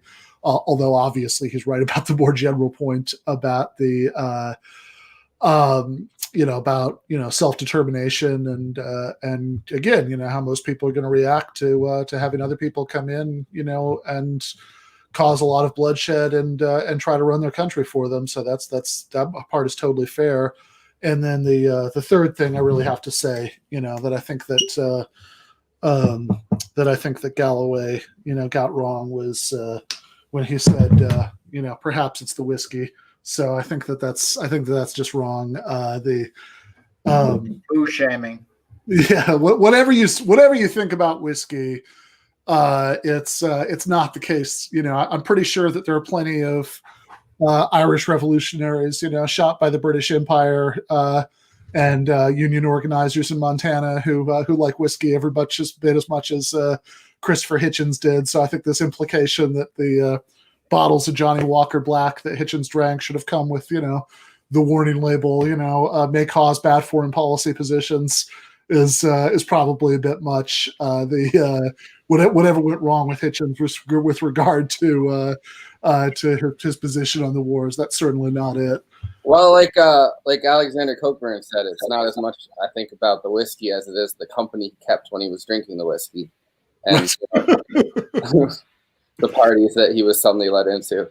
Yeah. I just wanted to raise the fact that all the way through that debate, I could not help but think that George Galloway could probably beat the crap out of Cristopher Hitchens in a bar fight. I mean, it would be like some posh guy who goes into a working class pub, mouths off a bit too much, and then some guy comes out the toilet and punches him in the face. There is like a very what's his name? Galloway has a very menacing physicality about him, which is quite endearing. And Hitchens wasn't exactly in fighting shape at that point. No, definitely not. Yeah. No, that's yeah, that is all fair. You mentioned Alexander Coburn, by the way. That's there is a there is a line he did have, I believe, before any of this. I think this is in the '90s sometime, about my defense of whiskey aside, about Hitchens overindulging, which I did always find pretty funny. When so there was some Vanity Fair column where Hitchens had said that he was talking about ordering cocktails. So I guess it wasn't about whiskey. He said ordering cocktails that they were like breasts that come best in twos, and Coburn's response was, I don't know how many breasts the women that Christopher has been hanging out with have, but I've seen the man first thing in the morning having trouble bringing his cigarette and his lighter into meaningful contact. Yeah, but when Hitchens died, I'm pretty sure he wrote that like obituary for him, or I don't know, it was towards the end of his life anyway. I don't know if it was right when he died, but he had like the complaint about Hitchens like kind of like wanting to be part of the like circles that Coke always kind of avoided, and that was like a big part of their falling out, because when it turned like like the foreign policy stuff comes from that. Like you want elite opinion on your side, and you want to be invited to those parties, and you have to like and you want that company and that I don't know, like validation, and you have to have certain opinions for that to be the case. Yeah, I think there's probably some truth to that. I think that probably that, and this is a patron who teaches at actually I'm not quite sure what the acronym is, but it's the University of London, and was giving me some interesting backstory about some of this, but like as he points out, I think there is an element of the story here that is about the fact that Hitchens doesn't quite come from the aristocracy, although he certainly has the affect that that he's Nervist, and that he's that Hitchens is that I think he was probably a little bit vulnerable to, doesn't mean he wasn't sincere, but to go into go into DC parties and giving a little bit more stock than he should have to some of what these people had to say, and I don't think that's necessarily directly the cause of these positions, but I think it's part of the background, that seeing the U.S. role in the world in a little bit more of a mainstream kind of way helped to sort of even despite his many criticisms of the U.S. role in Central America and Kissinger and Vietnam and all of that stuff, I think helped get him probably to the place where he even could take this position, which is even if like a lot of it was also then conversely him reacting against people making these really cynical realpolitik arguments against it, but in any case, I mean, I can't really think of a case where somebody could be more, whatever you want to. I mean, it's kind of funny. He mentioned, Juan Cole, who, whatever you think about him, and I do think, in fact, if anything, my criticism of Juan Cole, I think, would be the other way around. That I think that sometimes he's not quite sturdy enough on the anti-imperialism, but whatever you think about him, like that part was just getting a little bit silly. The sort of the attempt to undermine Cole's legitimate expertise about this. And also Cole was he was canceled. Like there was a huge campaign to stop his appointment to Michigan. There were people like Michael Rubin from the American Enterprise Institute and Alan Dershowitz, both of whom fought against his appointment, and he was not appointed in the end. So talk about cancel culture. It's nothing new. So Cole was one of the few people who would come out at this time and be an expert, would put their neck out, because I think a lot of people don't. I don't think a lot of people outside of Middle East studies realize that up until about 2000. Middle East studies, as far as I can understand, in the United States was dominated by Israel-Palestine as the sole issue that kind of like got focus on. Of course, there were people doing other work, but that was an issue that often, sort of dominated the conversation on what, when people said peace in the Middle East, they were thinking of Israel, Palestine, and not the broader region. So Juan Cole was an important voice. And I know for a fact that he's respected by many Iraqi sort of politicians, or and even people who were associated with the Republican administration who were involved in the war in Iraq. He has good relations with scholars and individuals who are in there who respect scholarship. But he was quite slandered by Hitchens there, which I think is the bad thing about Hitchens, is that he goes way overboard. And I can't remember who it was, but there was another Middle Eastern person, and I Middle Eastern from the name, who written an article that Hitchens had threatened to call the FBI on him and things like that. So Hitchens tended to go overboard with these kind of criticisms of people. Yeah, and I mean, and also I think that part of what was I think there is also an element, and I'm saying this as somebody, I think everybody knows, who has a massive soft spot for Hitchens, despite my abhorrence for the foreign policy positions who's taken the last 10 years of his life. That I think there is also an element of like what went wrong with him that was about kind of that, right? Because I think he tended to make politics way too much about personalities. And to really focus on that, right? Like if he had, like No One Left to Lie To is a great book, but I think sort of obsessive hatred with the Clintons as people, I think helped distort some of his political perspectives, I think that there is a little bit of a.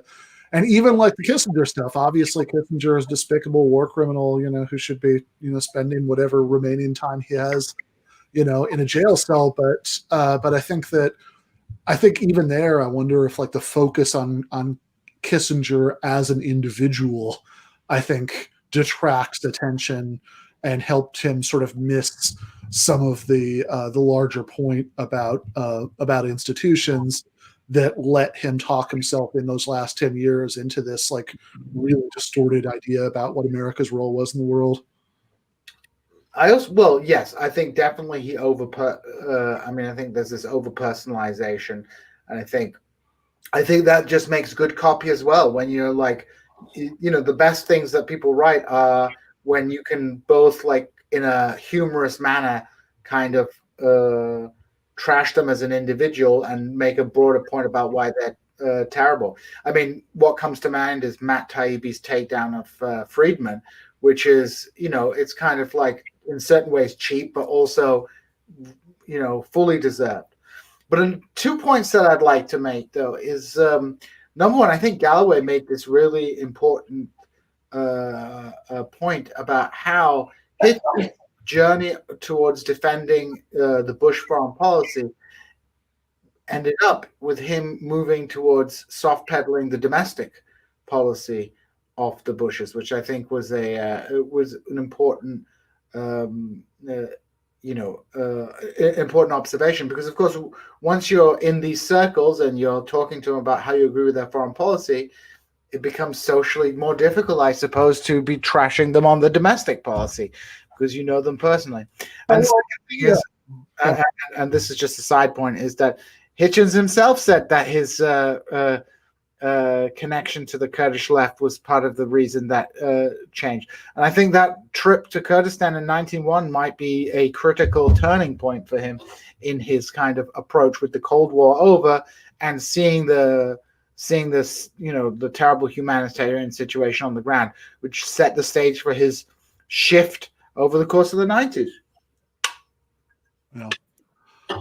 Yeah, no, I think that's definitely right. I think that the I think that the Kurdish the Kurdish connection. Like I don't think he's I don't think he's lying about that at all. I think that is like a hugely important part of the story that which is part of the good intention that's leading him to take in this this terrible position that as we said several previous times on the chat doesn't like didn't even end up being a clear net positive for Iraqi Kurds, never mind anybody else in Iraq, especially when you disaggregate it from ending the sanctions.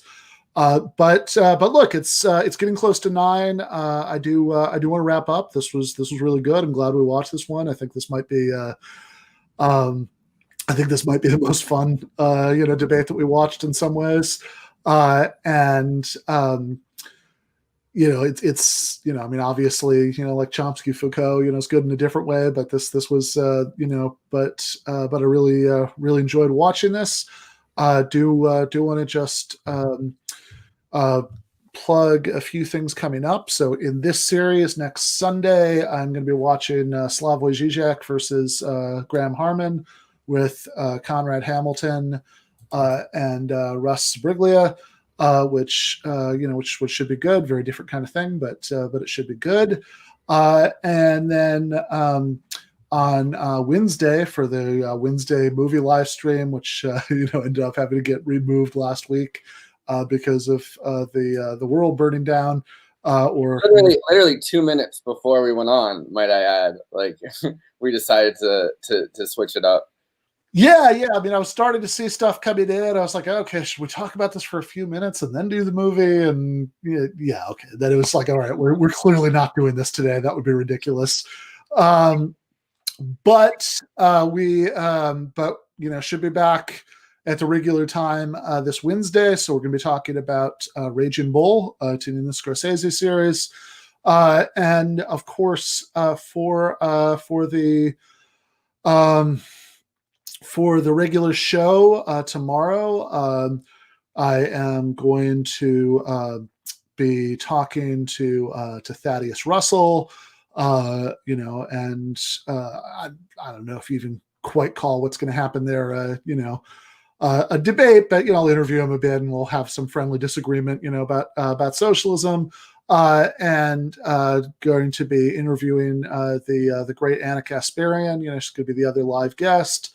Who's obviously a good friend and comrade, and then also there's going to be a short pre-recorded interview. Those other two are live with that Israeli leftist Brian Atinsky, talking about that cautionary tale about censorship after the Rabin assassination. Anna's coming right off that Chomsky interview that she did.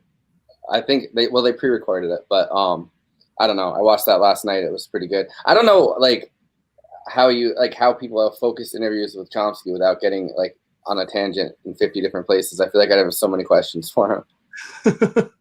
Yeah, fair enough. At least you can, right? It's not like trying to have a focused interview with Zizek, but yeah, no, yeah. So yeah, definitely touch on that. Chomsky interview she just did, and actually in general, that was a really interesting episode of Jacobin's Weekend Show. Yesterday with the discussion with Nando about the aftermath of what happened at the Capitol, and I'm sure we'll be getting back to some of that stuff.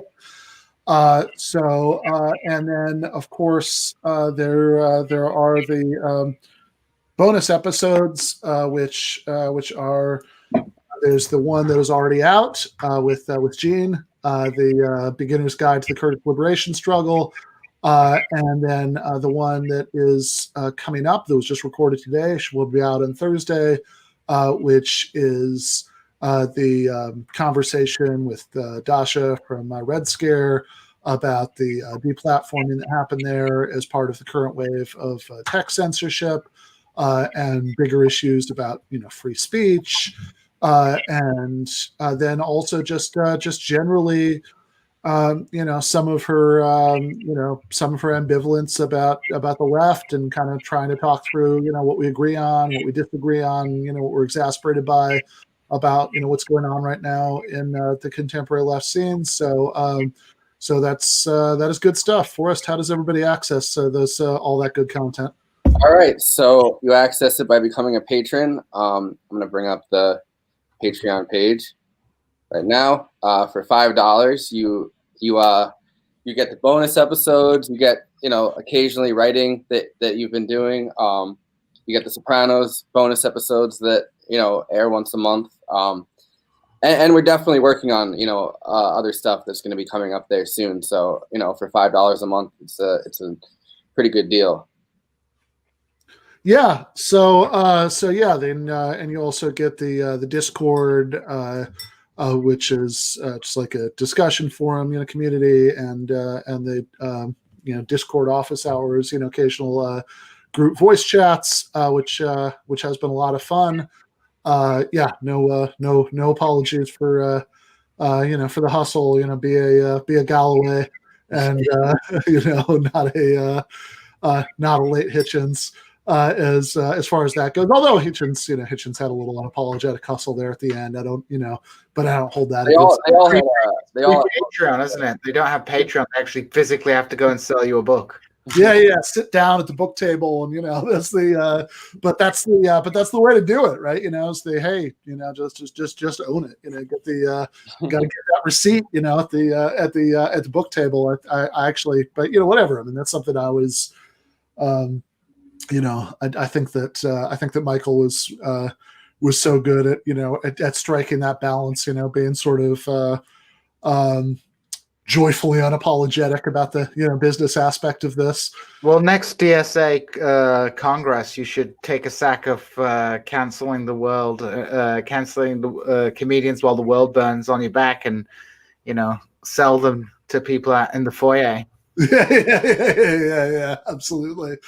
And I gotta say, with the Patreon, it's been a super interactive show lately, and I think that we're you're pretty receptive to people who submit suggestions and send in stuff to talk about and stuff. So being part of that community, I think it's a great value for that $5.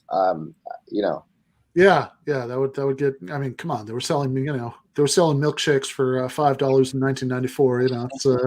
It's not very much for it's not very much for a monthly cost. Of course, more importantly, right? It's not about like the all of the value added stuff we're talking about are expressions of of gratitude, for the support. But really, if you like the work we're doing here, if you support it, you want to be able to continue it. You want to be able to have us do do more stuff, and pay everybody a fair wage for all the stuff that we're putting out. And I'm grateful to all the patrons for making that possible. Yeah. So yeah, I mean that's what funds it all, and yeah, I'm willing to be a let's put it this way, an unapologetic market socialist about that. But anyway, guys, this was fun. It's getting right up to 9 o'clock, so we should cut it. So I will see. All of you lovely people in the audience, we'll see you tomorrow night for the regular episode. I'm sure we'll see Gene very soon. He's he's a perennial presence here. And Forrest, of course, will be here tomorrow night. So I'll see everybody then. Left is best.